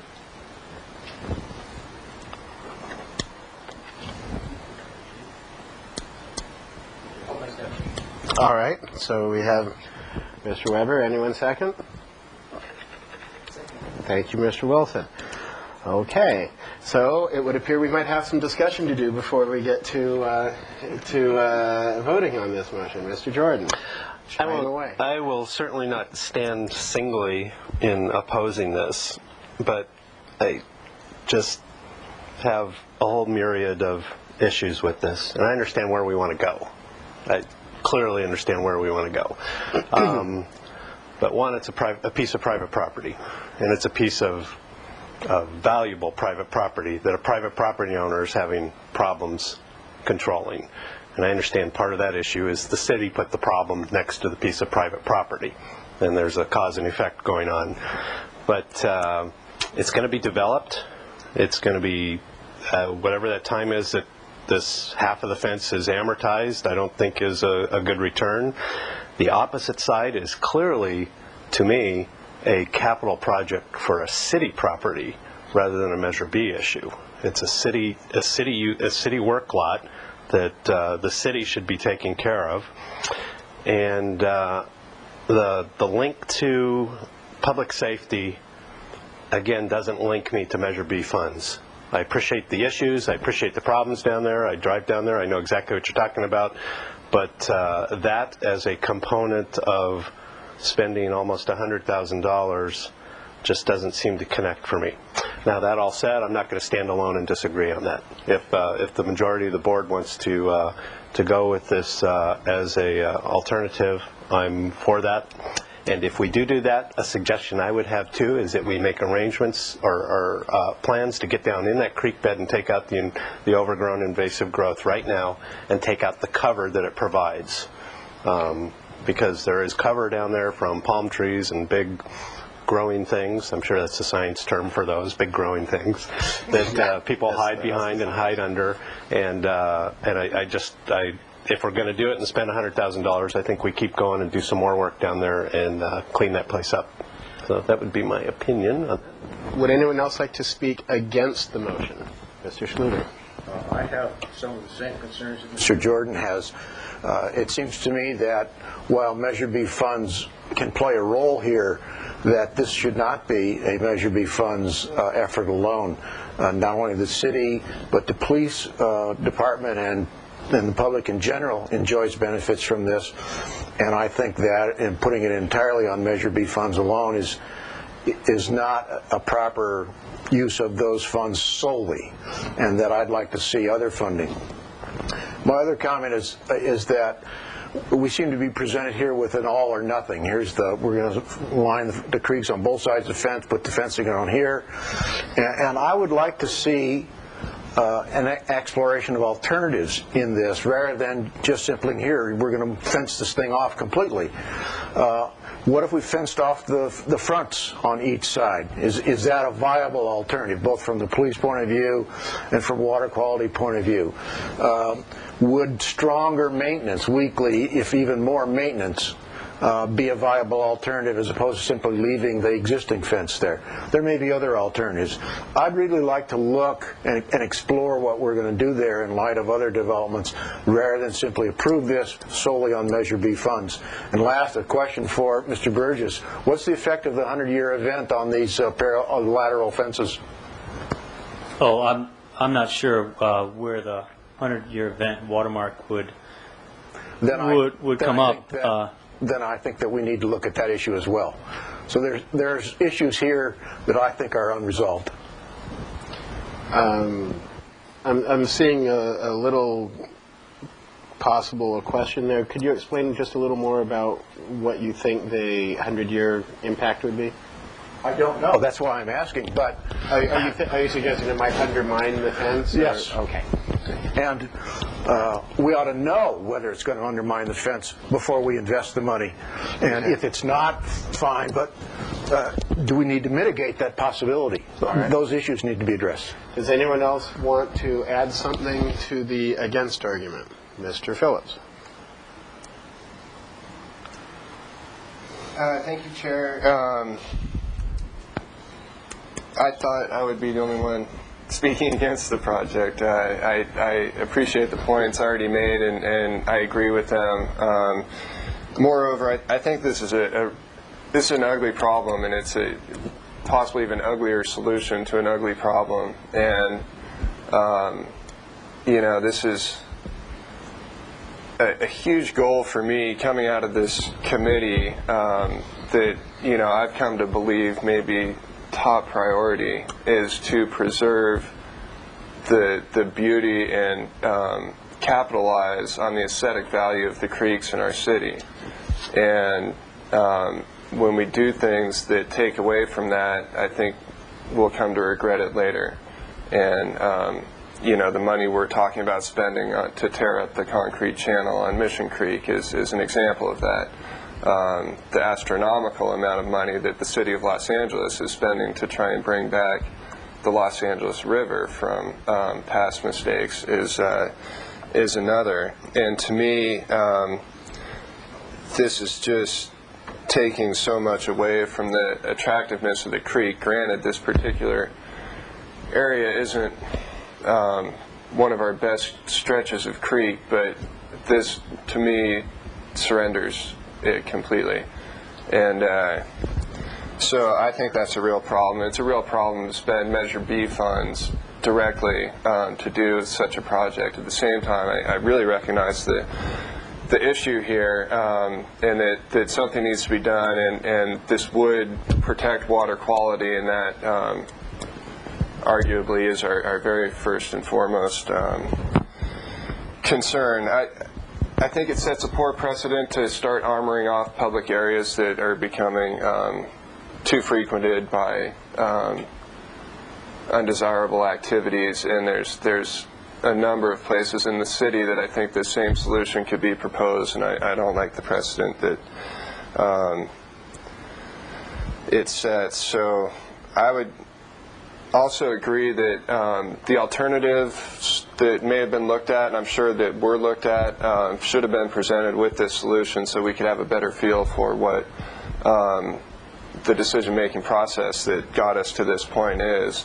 But I would be curious about what those alternatives are, and I would support maybe cutting back the vegetation or replanting the vegetation to provide less cover, planting undesirable vegetation like poison oak or blackberries or something like that. And anyway, my feeling is to support the idea that this is not an appropriate use of Measure B funds, and it's the prime goal of this project really to me doesn't seem to be to fix water quality.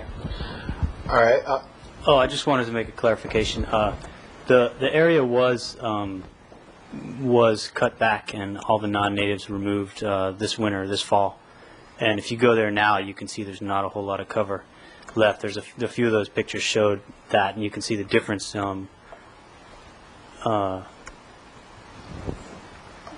Quickly here, this is just the other day. This is before it was cleaned out, so you can see the difference. there's not a whole lot of hiding places. As far as the alternatives go, yeah, we did start with alternatives, but as Cameron mentioned, we really felt like anything less than this just wouldn't do the job. Just wouldn't keep people out because it's cut so frequently. But your point's well taken. Thank you. Mr. Benson? Yeah. I'll respond to a few of these things. So this was a challenging spot for us to look at for a lot of reasons. It's been a long time problem area. And with regard to water quality, I think one of the premier issues that the public is interested in with regard to water quality is public health, and public health at the beaches, and public health in the creeks. And when we're looking at known human pathogens, this committee and the Creeks Division have singled out human waste as the primary target for us to eliminate from the creeks. And we see it. I mean, every time I've been to that site, I've seen it in the creek. And we have tried things. We have porta potties over at the labor line, and they're not effective at reducing the amount of human waste going into the creek.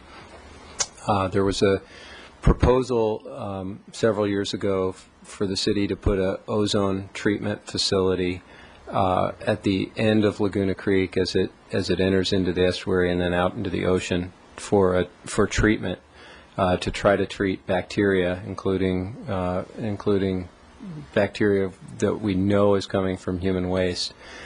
That's sort of the end of the pipe treatment for something. This is sort of a source reduction attempt where we know we've got a source coming from a single spot. The cost of installing an ozone treatment plant is over $1 million. The annual maintenance for that kind of facility is along the lines in today's cost, but it's ongoing forever for the life of that project, along the order of $25,000 to $40,000 a year. The energy cost for that type of project is approximately $7,000 to $10,000 a year.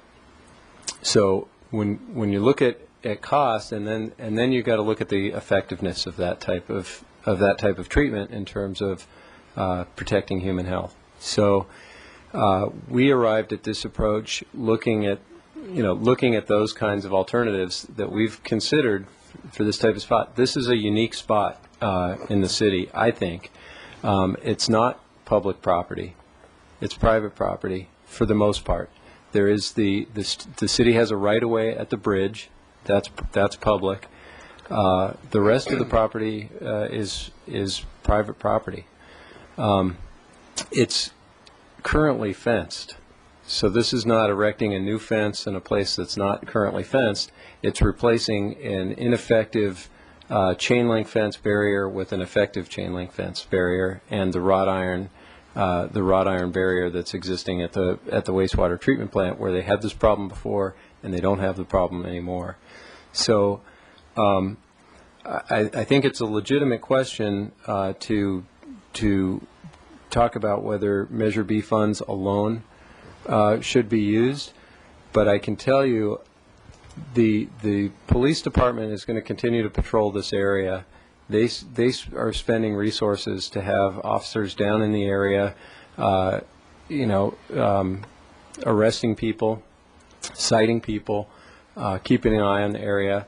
We're sending service for the last several years. We've sent service master crews out once a week to this area. We're now stepping that up to twice a week, and you can see even with the once a week, and they're not just picking trash up along the edge. They're putting on waders and going out in the water and pulling human waste and trash out of the creek. And we're going to step that up to twice a week. But even having somebody there once a week, we've still got those kinds of levels of trash going in.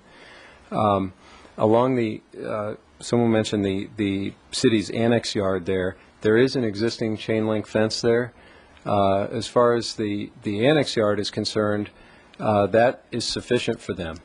The reason we're proposing to put the small gauge chain link fence along the city's annex yard there is because their back fence along the freeway there, the green one up at the top of the picture, is a chain link fence, and it's got slats in it that have a dual purpose. One is screening so that people can't see what's in there, and another one is so it makes it more difficult to climb, but it's still pretty easy to climb.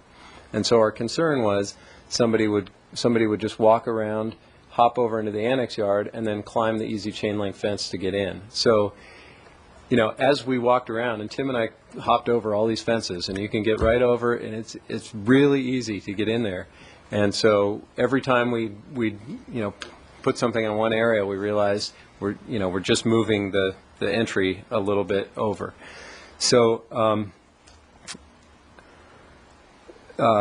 and then with regard to clearing vegetation, I think Tim addressed that. We've cleared the non-native vegetation out of there. It would be ironic for us to be in some sections of some of the creeks in the city planting vegetation and doing restoration projects, and then in this particular spot going in and tearing it all out.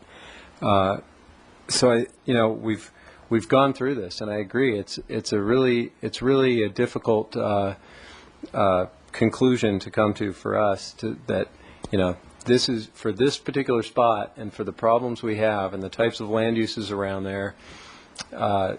This is what we've come to if we want to try to keep human waste out of Laguna Creek and off of East Beach. All right. I invite any comments in favor of the motion. Ms. Longstreet? Well, first I would say this is just really the beginning of this process. We're almost at this point looking at a conceptual idea because there's no permits available. It hasn't gone before any of the other bodies. So it has a ways to go before it becomes a concrete project. And any of us who've been around a while know that that area has chronically been a problem, and how many different things have been tried. I mean, you only have to go down and look at the little plaza. There were amenities put in. There's been private contractors hired to watch the area. There's been all kinds of different activities happening there, and they're not working. And they're not working for a reason, and that's because people want to be down there doing illegal things. So I think when you've tried all those other things, you have to then move to the next step. And I understand what you're saying about sort of draconian measures. It's how I feel about the drinking bans that we've had to put in the parks. I mean, it's extreme. But when you've tried all the other measures and you're still not solving the problem, sometimes you have to go that extra mile that you don't want to go. As far as the development, I'm a meeting wonk too, and I watched that on, they had a conceptual review, and I would give it at least 5 years down the line. So I don't see that we're doing a real temporary project. But I would also encourage staff to work with the property owner, and maybe they will absorb some of the cost if there's benefits to them. And since they are also at this time in the development stage, it would be a good project for them to help protect that creek. It bothers me that we're sending Service Master down into that creek to do that. I don't think that there's enough money in the world to pay people to handle human feces on a regular basis. I don't want to see it on the beach, and I don't want to see it in that area, and I don't want to see people having to pick it up. And I think it is a top priority for Measure B funds to keep the poop out of the creek. I think it's a basic to me. I don't like that we can't educate our way out of every problem, but I don't think we can. Anyone else want to speak in favor of the motion? All right. Well, I have a... Yes. Can I add something? Certainly. One of the things I wanted to mention is that the police department is going to go arrest people down there regardless. We'll go arrest them out of the creek. We'll arrest them off the street. One of the unique situations here is that, and I've been in every creek bed more than I wanted. I've never seen it this bad. And part of your objective is to keep this area clean. We all stood around one day when we had people in custody and we're doing a bunch of things, and we thought, my gosh, this is not right. I mean, look at the high volume of people in here, all the things they're putting in this creek, and that's why we came to the creeks. They didn't come and ask us. We came to them and said, there's a problem here. Something needs to be done. Will this benefit the police department? Yeah, it will, but not a whole bunch. We're still going to keep going down there and arresting people. So we can pull them out of the creek, or we can pull them off of the street. I just really see the benefit for keeping the creek clean, because I've never seen it this bad in all the positions I've been in. Well, I'd like to ask a question on that, because when I saw the slide that you had added to the presentation, the inference that I took from that was that the high level of crime was because of the ability to get into the creek and do the crime there. But I'm now hearing you, so what I'm trying to get is a clarification. If we put this fence up, or if the city puts the fence up, will that have an impact on the amount of crime that happens in the area? Yes, it will. It's like if you got a cockroach infestation. If they got nowhere to go, they're going to go find somewhere else. Right. And so we have a migratory narcotics problem, and it likes to land right there because it can get down in that creek. Now, if you lock that off, that is going to be helpful to us, but we're going to be dealing with the problem somewhere else. But the point is, it's not going to be right in the middle of your water. So I guess I kind of heard both answers to it again. Are you saying that the numbers or citations that you write would remain approximately the same, you just write them in different places? Or are you saying that there would be a reduction of crime because we put the fence up? There'd be a reduction of crime right there, meaning that's going to drive a lot of those people away from that area. Right. But we're still going to have to deal with this same problem. It's going to be somewhere else. Okay, so the slide that you were showing us wasn't to say we can eliminate this crime. You're just saying we can eliminate it there. In your creek, yeah. And it'll go someplace else. Like just recently, the problem shifted to underneath the overpass. Okay. Same sort of thing. And we brought Caltrans in. We were able to fix those problems. And then now it's pushed it over to Milpa Street. So it's a problem that's going to be coming back there. Okay. Well, I'm going to go ahead and speak in favor of the motion as well before we get any other comments. And the reason that I'm going to do that is for many of the reasons that Mr. Benson stated and that Ms. Longstreet stated.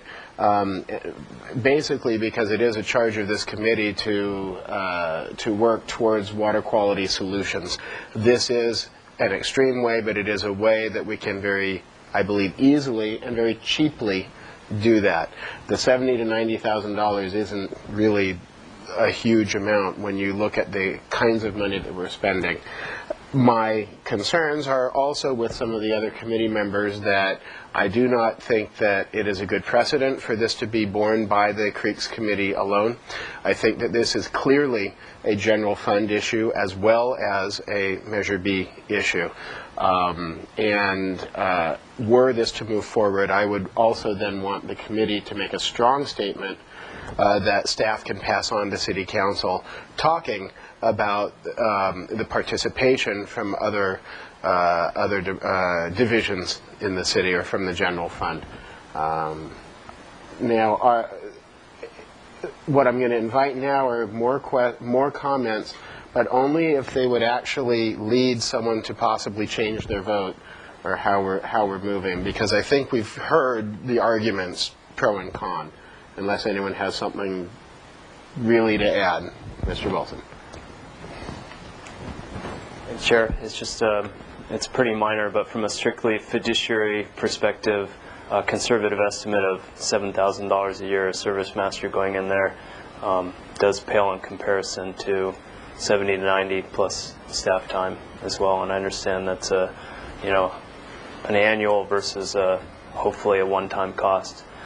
And clearly this is more than just a fiduciary problem here. But I just wanted to add that one little observation. All right, Mr. Phillips.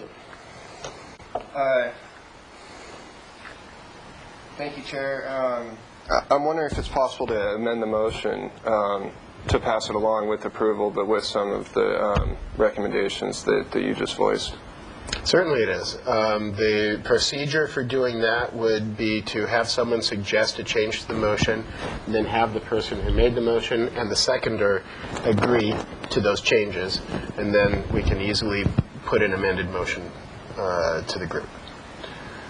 And would you remind me who the maker and seconder were? I motioned it. Okay. And we had a second. So do you have a change that you would like to specifically propose, or shall we try and craft something from the discussion that we've had? For me, it sounds like what we're saying is that we'd like to have staff proceed in the direction of doing this project, but to have them seek additional sources of funding and to from the city and possibly from private party, and to get some scientific questions answered, such as the structure of the fence as it relates to a 100-year storm, and maybe some other issues that were brought up. If we crafted a motion that had those points in it, basically move forward but seek other funding and answer some questions, would that satisfy the committee? Mr. Jordan? My response to that would be that I quibble with the way Ms. Longstreet said we're kind of just going forward, we're not there, because the action actually mentions the word construction, which is the end result. So if I would support this again if it would come back before this body for the additional information or clarifications that have been expressed here, and some of the things that Chair Hockman just mentioned on seeking other funding, all those things you just talked about. But I guess my point is not to lose sight of it by giving an approval right now, and it just ends up being approved somewhere else. Let me ask our staff then, when would the next appropriate place in the design conception process, when would the logical step for it to be to come back to us for a go-ahead? Well, I think you're looking at the design tonight. I think I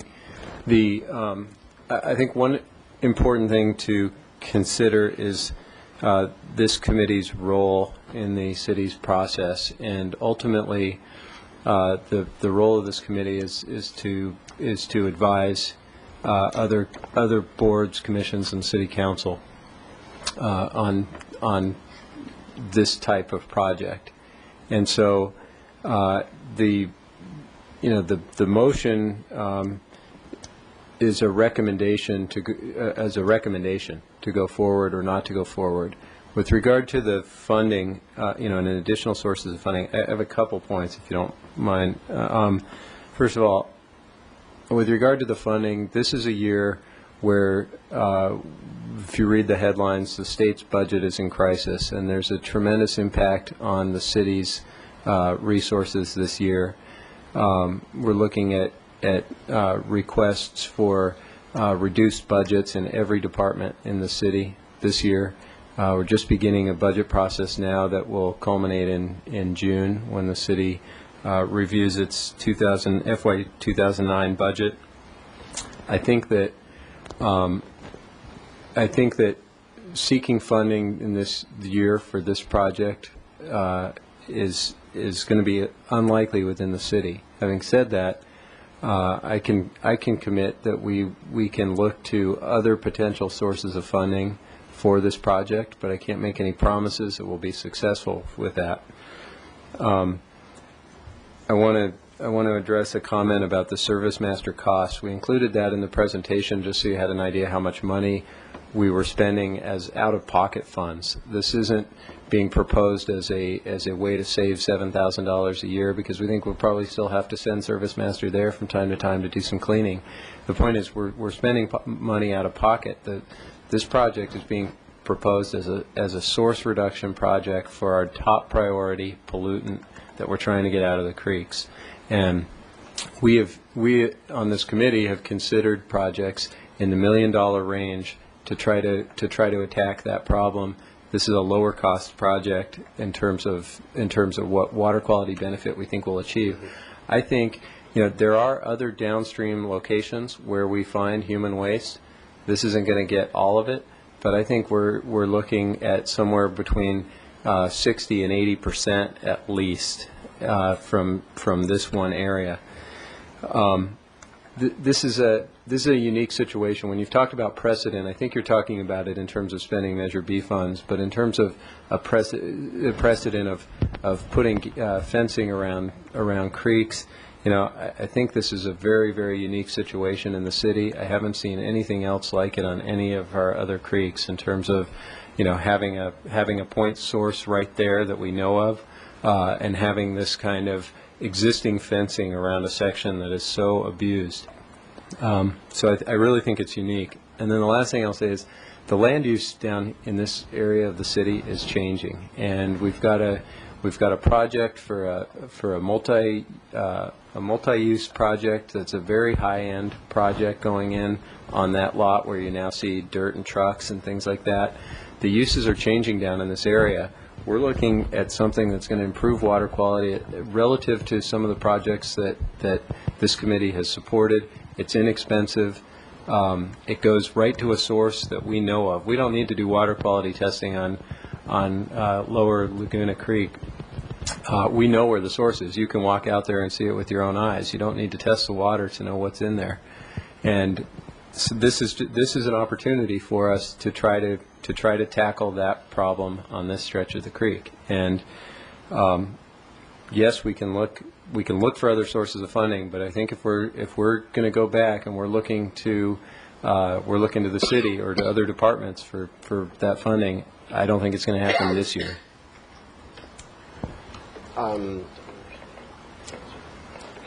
Okay, Mr. Jordan. I just want to clarify the answer a little more plainly. So if we were so inclined as a majority voice to ask you to come back and present this again, that would not be your intention, even if we were so inclined to advise that. Is that safe to say that? Well, I would like some clarification on what you would like us to come back with. If it's information about what happens down here in a 100-year flood, we can do that.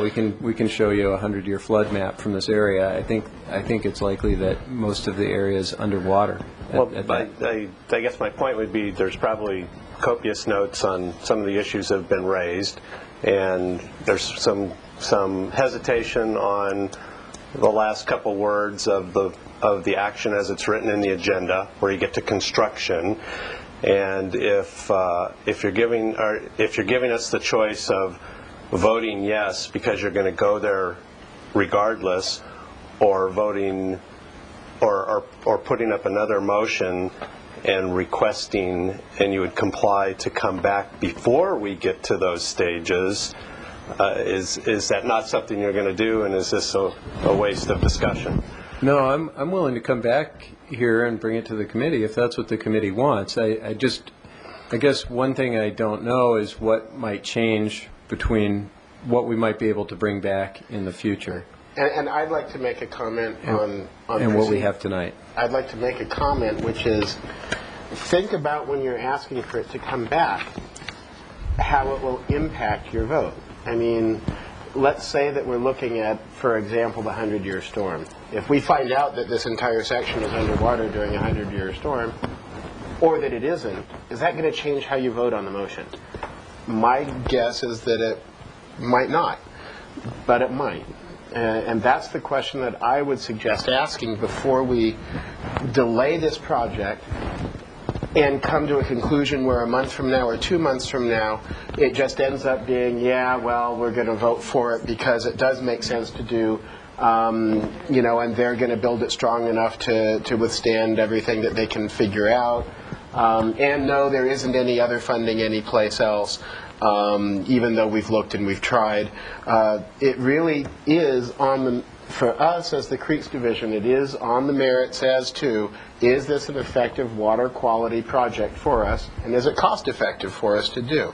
All of the other stuff is great for comments, in my opinion, and I think it's important that City Council hear that we are upset that this is being funded, or suggested to be funded, solely out of Measure B funds. But that doesn't change how valid it may be as a Measure B project.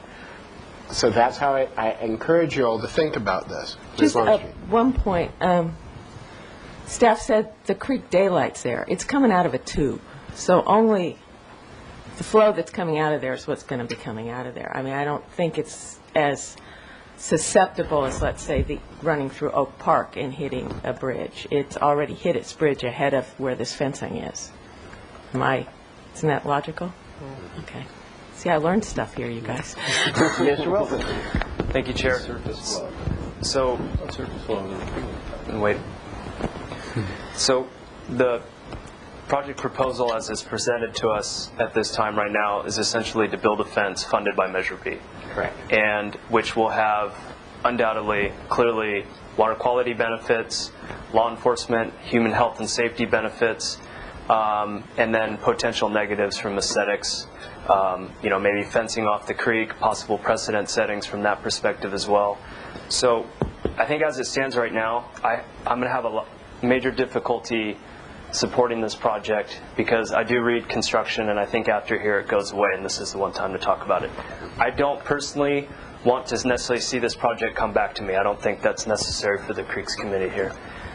However, I think the way I could fully support this, given trade-offs, is if instead of, say, allocating $100,000, which is probably what it's going to take, there's going to be some staff time, there's permitting, everything costs more expensive than we think it is. So if we can visualize that you're going to allocate $100,000 in Measure B funds, I think I'd be able to support this project in its entirety if instead we maybe allocated $150,000 and $150,000 was dedicated specifically for riparian plantings, considering that California species of concern, southwestern pond turtle lives here, and if maybe we put up some bilingual signs on that 8-foot wrought iron ornamental fence that says, hey, look, this is what's going on, this is what we're doing, here's the opportunities, the constraints, the resources, however it can be simplified.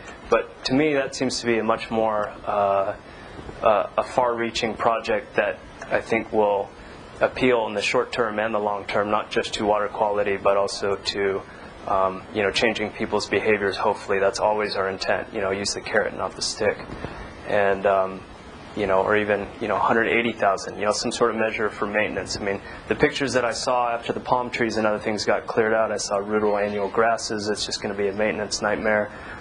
We can do better from a planting, simple planting perspective as well. Roses, blackberries, that tear people up when they walk in there. That also provides food.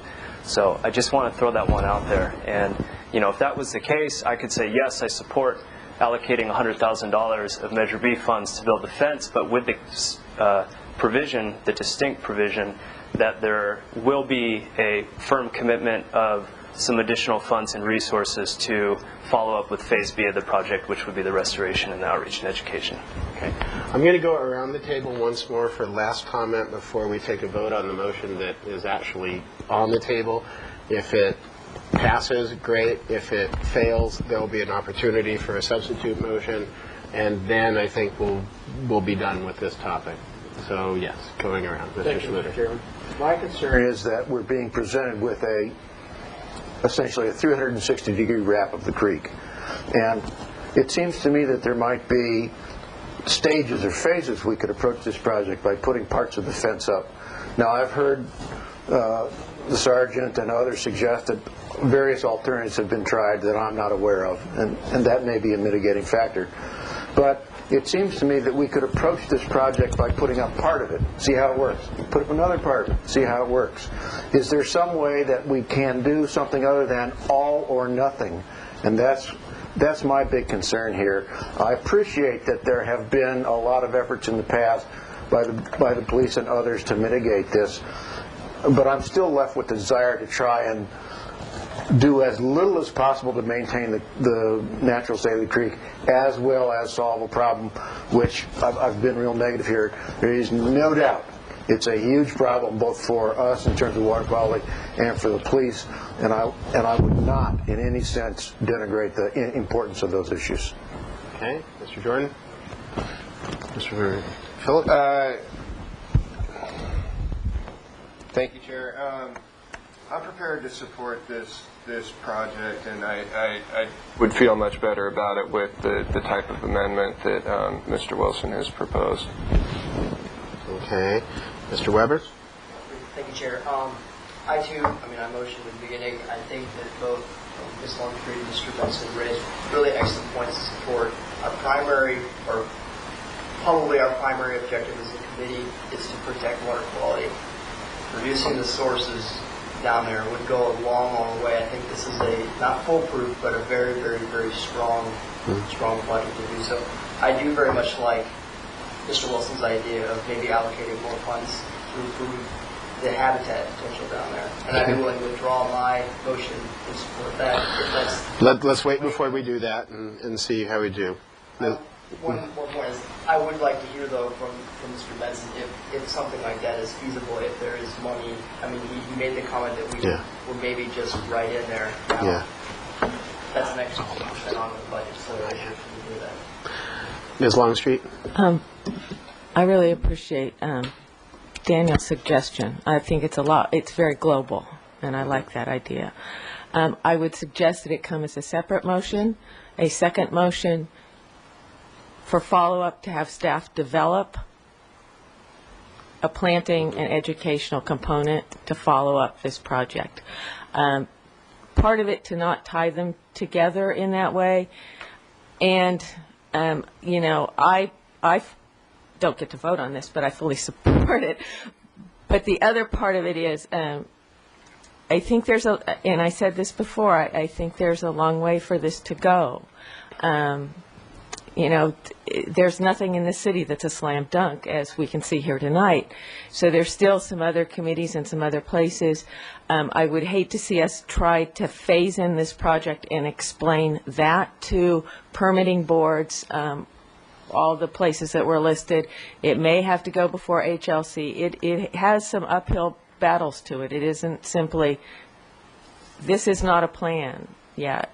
It's a conceptual plan. So I would just suggest a second motion, I guess, is all. Okay. My only other comment is in terms of this being a 360-degree solution, it is a 360-degree solution already. It's a failing 360-degree solution right now, and we're talking about making one that might work.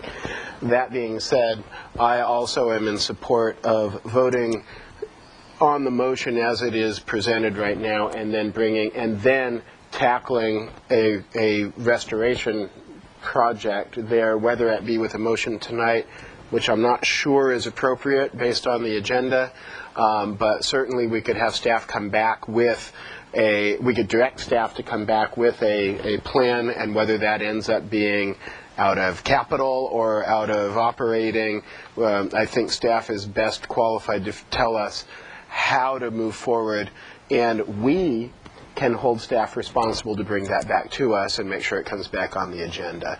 But right now, what is on the table, unless someone has strong desires to change it, is to go ahead and proceed with design, permitting, and construction of the fence using Measure B funds, with a budget of $70,000 to $90,000, with a budget of $90,000, correct? Plus staff time. So unless I'm seeing great objection, I'm going to call a vote on that. Mr. Benson.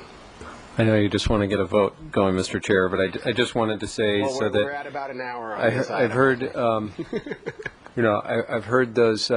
I've heard the desire of at least some of the committee members to be looking at a sort of a second phase restoration project in the area. There was questions about the budget. The budget numbers I gave you were for FY08. That ends June 30 of this year, and then we start a new fiscal year. But I wanted to remind the committee, and I know you're all aware of this already.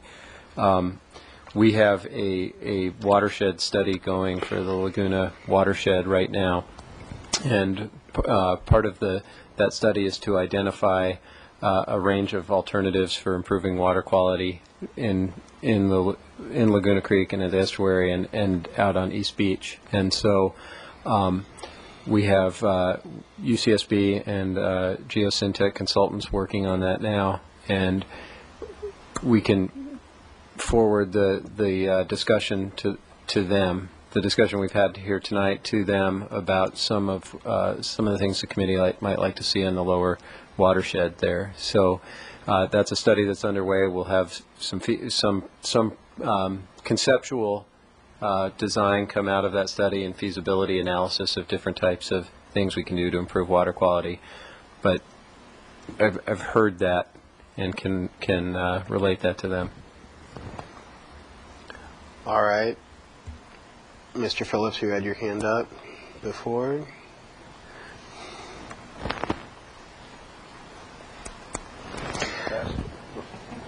Mr. Wilson? As far as voting goes here, I just need to clarify. So it sounds to me like we are being discouraged to maybe have a second motion, whether or not we're able to or not.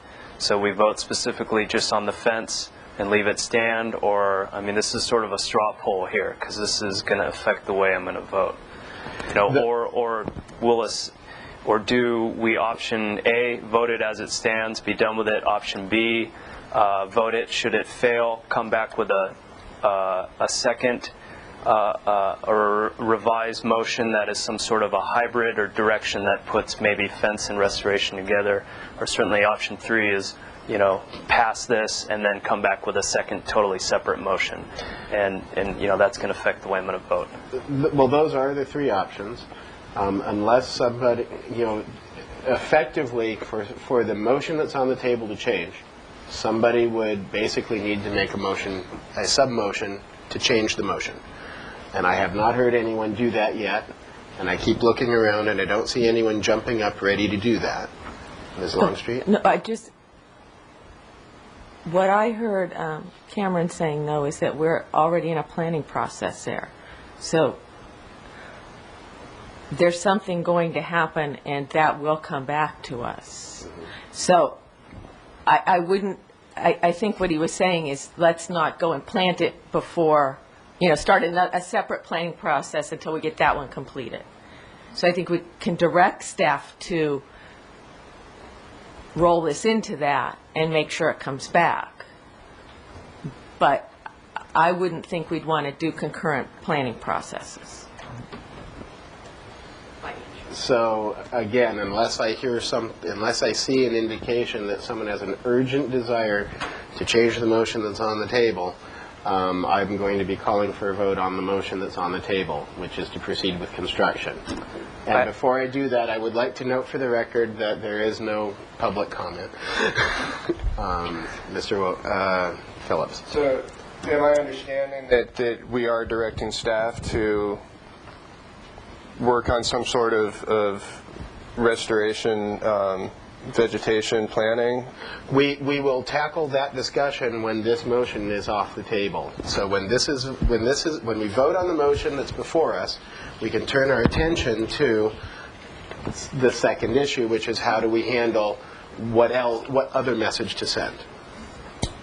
Mr. Wilson. I have an urgent desire to request modification of the motion because I am personally unable to separate one from the other in this case. So what is the change that you would like to make? I would like to motion to agree to, as it's written here for action, with a follow-up to develop a restoration and outreach component for implementation, specifically, not just come up with a plan, but something that is intended to head for implementation within, you know, a concrete time frame. And I don't know what that is, if it makes sense to say, to set it within 1 year of approval of this or construction of the project or something. I'm going to request that you tighten that up and say something that we can actually add to a motion instead of being a conversation.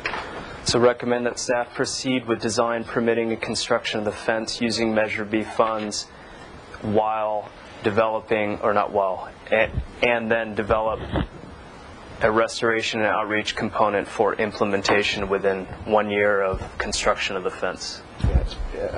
I just did get a word in my ear. It's mostly private property, so I'm not actually sure what the city can do. Conundrum. That being said,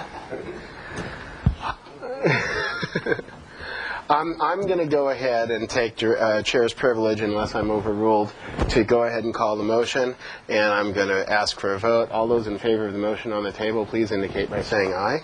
Aye. I'm going to do show of hands then. Aye. We have 3, and opposed? 3. The motion fails to pass. Is there a second motion that someone would like to bring that we can do based on the agenda as posted?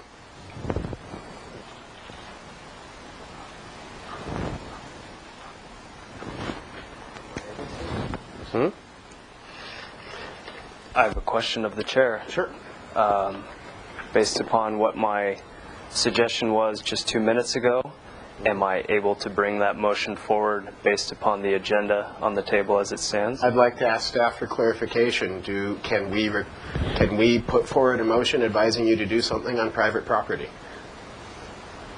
Well, not necessarily on private property, but I mean, how can we get to that direction? That's what I'm looking for help from here.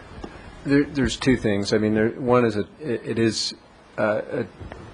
a challenge to us. We've gone and we've talked to the property owner about the fence. We haven't gone and talked to the property owner about a restoration project, but we don't have the authority as the Creeks Division and through this project to require or mandate any kind of restoration be done in that site. We've got some other issues. As you can see, the city has that property that's kind of looks like a road up on the side of the bank, the top of the bank there. That's where Public Works goes in and actually mucks out this part of the channel, because you've got sediment build up there that if it were allowed to build up, it would back up that pipe, and the city would flood, not just in a 100-year rain event, but in a 5-year rain event. And so there are some challenges working with other agencies that have certain flood control needs. As I mentioned, we do have a watershed study. I think we complete that study in about a year from now. We're back with the feasibility. So you talked about coming back with a year for a restoration project for this section. We're coming back with the complete watershed study at that time. So clearly, private property, city can't force or do anything. However, the city can certainly offer to the private property owner to, fund a project. There's an opportunity to do so. Ms. Long. They have a development project. They're already going through a process that, as Mr. Jordan pointed out, is looking at a 25-foot setback, and they're going to come in with a restoration project. So, there's clearly stuff that's not the purview of this committee. Mr. Schluter. A question for Mr. Benson. The study that you're doing is for the entire Laguna Creek watershed. Would it be possible, given that we know that this is the essential area, a critical area in that, would it be possible to have portions of that study focusing on this part available before a year? Do we have to wait for the whole year to get that? That's a good question. I mean, what we will definitely have before then is we'll have the sampling that's going to lead to recommendations. And part of the reason we would like to eliminate this known point source of human contamination is to try to help us ferret out, as we have that study that's designed to help develop alternatives for other sources of pollution, or any source of pollution in this watershed. This would eliminate a significant source of human waste, a significant known source of human waste. If we don't eliminate this, what we're going to get going forward with that study is sampling that's going to reveal we have human waste in the lower part of this watershed. We know where it is, and they will suggest alternatives of things we can do to eliminate that. In a year's time. Mm-hmm. Yeah, but that's because they're developing concept and feasibility analysis of those alternatives to present to you, which somebody requested tonight. Those things take time. One thing that might be helpful for the committee is a site visit out to this area and walk around the site. I know that was helpful for me to walk around. you've talked about could we do portions of this. Obviously, we're not looking to try to spend as much money as possible. We've gone back and cut things back here, trying to make this as cheap as we possibly could, but it's got to be effective. And you can walk around the site and you can see how challenging it would be. And if we put it up in certain areas, we lose some of the economic efficiencies if we keep bringing crews out to do sections of the fence. And if you went out and you walked the site, I think you would find that it's pretty easy to get in any other place. And if we just put in the red section of that fence, that's where it turns yellow right there. That's where people are getting in. And so we're making them walk another 15 feet. Mr. Burgess, did you have anything to add? No? No. Okay. I had a question. I believe that I am understanding of parliamentary procedure as this goes. I'm hopeful that staff can help me if they know something different than I do. The question that was asked for me is, how can this motion come back to the committee? My understanding is that either it has to have a significant change in it, or somebody who voted no has to reintroduce the motion. Someone who voted yes cannot reintroduce the motion as it was stated, but I believe that I'm correct in saying that someone who voted no on it originally can bring it back because they have received new information that changes their vote. Does anyone else know if that is correct? Because I wouldn't want to do something that doesn't stand up.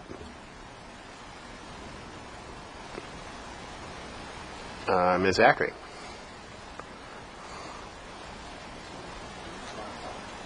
A fancy new microphone since I was here last. Good evening, committee members.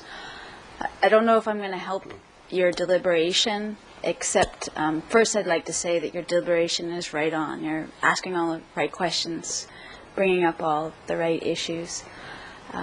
This is something that we as staff have been talking about for a while and kind of thrown up our hands and say, what do we do? What do we do now? And it's not forever, I guess, is the way we would look at it. Number one, to address the water quality issue in the short term. As Mr. Benson said, this area is going to change over time. And as it changes, we will be reassessing what happens to Laguna Creek. In terms of Mr. Wilson's concern about restoration, one thing you might want to think about is that you ask for the Creeks Division, for the city to explore restoration opportunities in more detail in this area. If you go back to our watershed guide, it talks about the things that we might do there. It talks about the constraints. In a 100-year storm, this area is underwater because the Laguna watershed is virtually underground with the exception of this very short channel. So in attempting to try to move this forward and also speak to your concerns, it's clear that the committee would like some additional focus on the Laguna Creek other than fencing it and addressing the immediate issue. That seems pretty reasonable for you to ask us to do some additional work. We are saying at the same time this is a solution for an immediate problem, and we'd like you to consider that.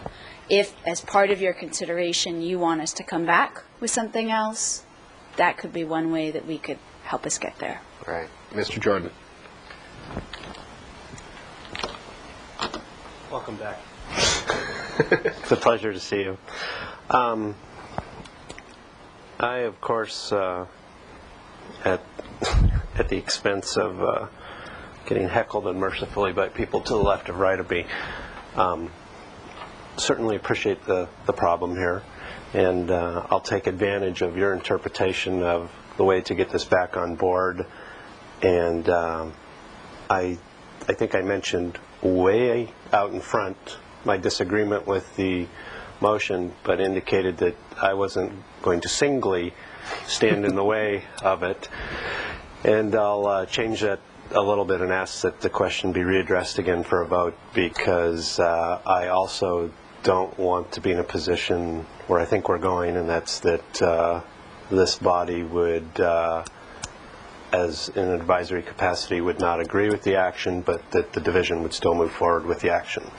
So I would like to call the vote again, and I'll be changing my vote. My understanding, if my recollection is correct, is the way for this to happen is that the motion would be made again by someone who had previously voted no. And I'll take literary license with that and say that I think a better job could have been done by, let's just say, staff or on presentation on anticipating some of these issues that you've heard tonight.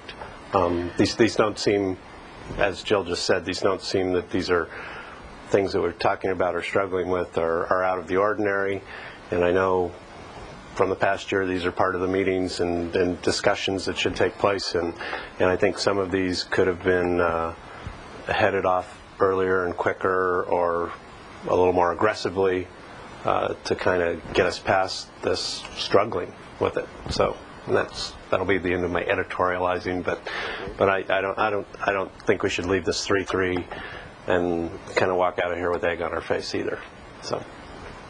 So assuming I'm correct, would someone on this side of the table like to make a motion? Can that be me? Yeah. Well, then I would move that we accept. I would move again that we accept the staff recommendation as read on the agenda, and approve the moving forward of this project. And is there a second to that? Second. All right. I think we've had Mr. Chairman? Yes, sir. I want to know why our current vote left us with egg on our face. Well, I think that's up for everyone to decide for themselves.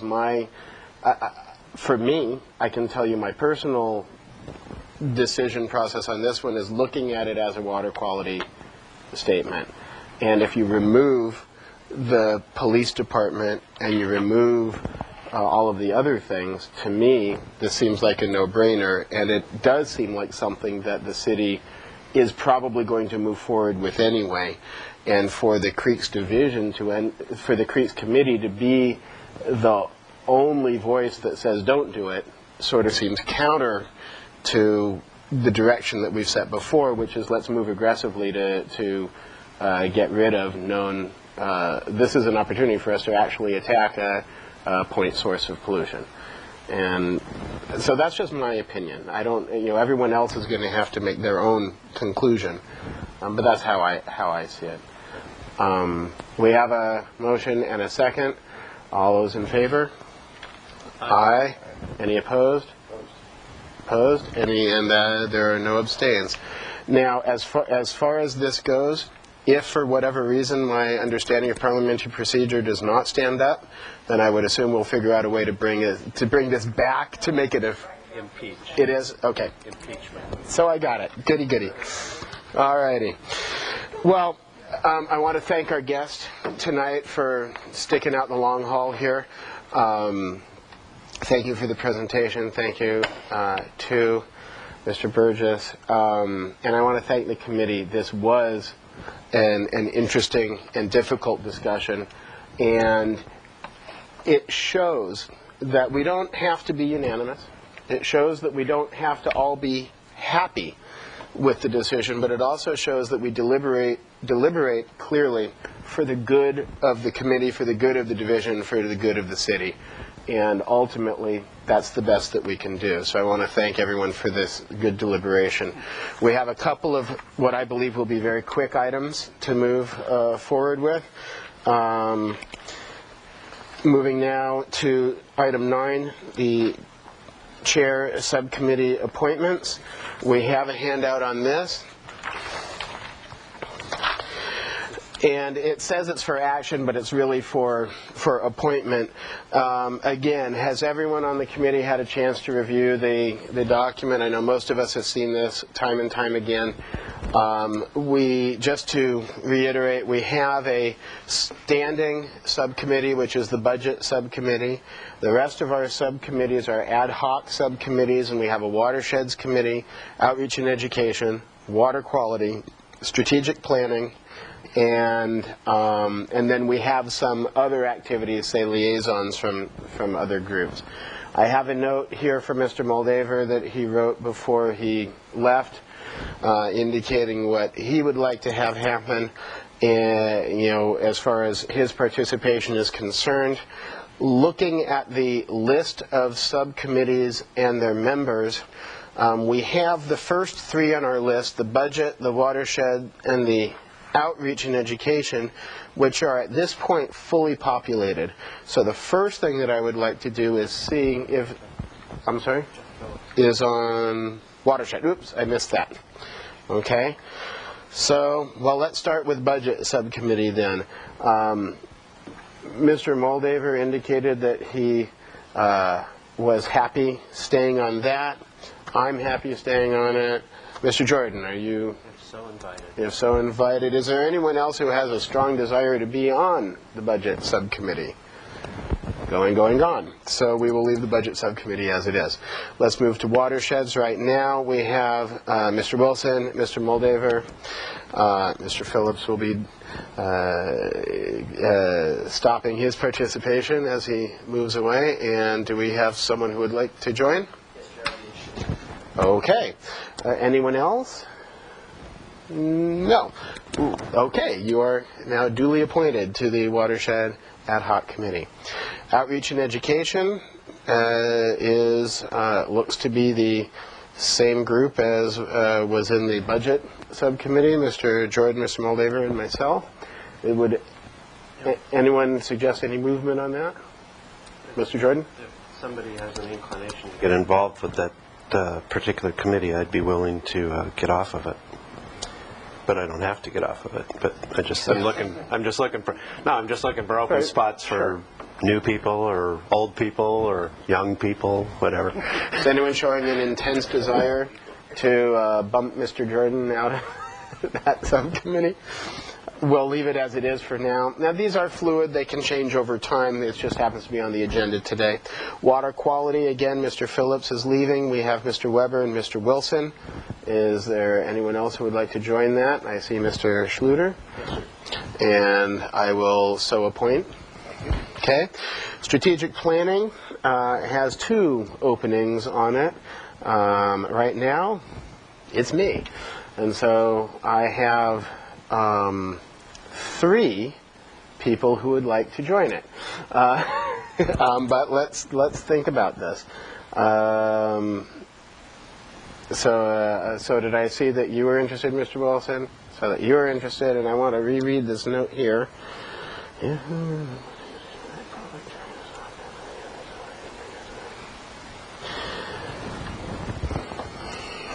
I'm going to come back to this one. Pardon? No. No, I have too many people for it, and so now I have to make a tough decision. My quandary is that Mr. Moldaver has asked if someone would want to swap positions with him on some so that he could get on strategic planning. Yes, sir. If he wants to swap budget for that, I would entertain that. Okay. That helps. If that hurts, then. I'm happy to change you. If there's an opening, I'd probably try to swap one of the others. Well, that would certainly... I think it's... personally, I like the idea of having Mr. Moldaver on strategic planning because, as vice chair, it gives him a real insight into the direction of the committee as a whole. So I think I will go ahead and suggest that. Let's go ahead and put Mr. Schluter on budget, and we will constitute the strategic subcommittee to be Mr. Wilson, Mr. Moldaver, and myself. In addition, we have some, we're using that word liaisons, which I know Strategic Planning Subcommittee is looking at. Gee, what does that mean? But we have Mr. Wilson, who is paying particular attention to the Lower Mission Creek Flood Control Project Design Subcommittee. Is anything happening with that these days? It's turtle slow. But you're going to stay and help keep us informed. And we have Mr. Jordan, who is connecting with the IPM Advisory Committee. Lovely. Wonderful. Mr. Benson, is there anything else that you would like to see me do as we go to subcommittees and liaisons at this point? Good. Lovely. Thank you. That worked very smoothly. And there was no public comment for that item. Item number 10, Manager's Report.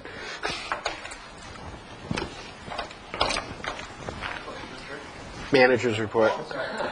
I didn't hear that, because if I heard it, I would have to act on it. I did not hear anything. Manager's Report. Thank you, Mr. Chair. Given the hour, I'll try to be as brief as I can, but answer as many of your questions as I can on this also. The first item I wanted to report back to you on is on the Veronica Meadows project on adjacent to Arroyo Burro. At its December meeting, the committee asked me to talk to the city attorney and determine the status of this project after a court decision in December. I had an opportunity to talk with the city attorney. This is not absolutely clear, so I'm going to do the best job I can explaining it. The final ruling actually was issued by the court in the last week. So although the court ruled in December, it didn't issue its final ruling. I think there was some technical wordsmithing going on in the opinion, and the ruling was released in the last week.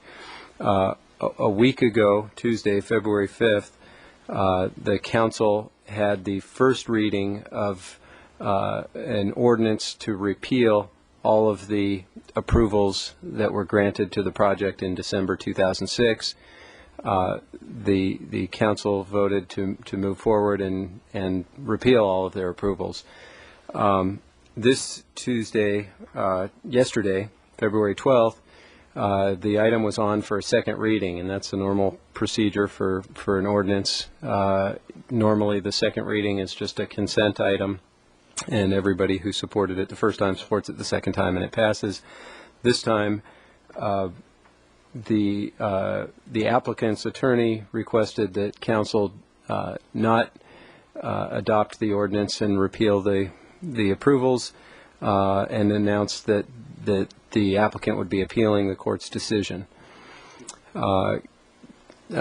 Council asked to continue the item for 2 weeks so that it could get some more information from the city attorney as to what this kind of status means, what their action would mean.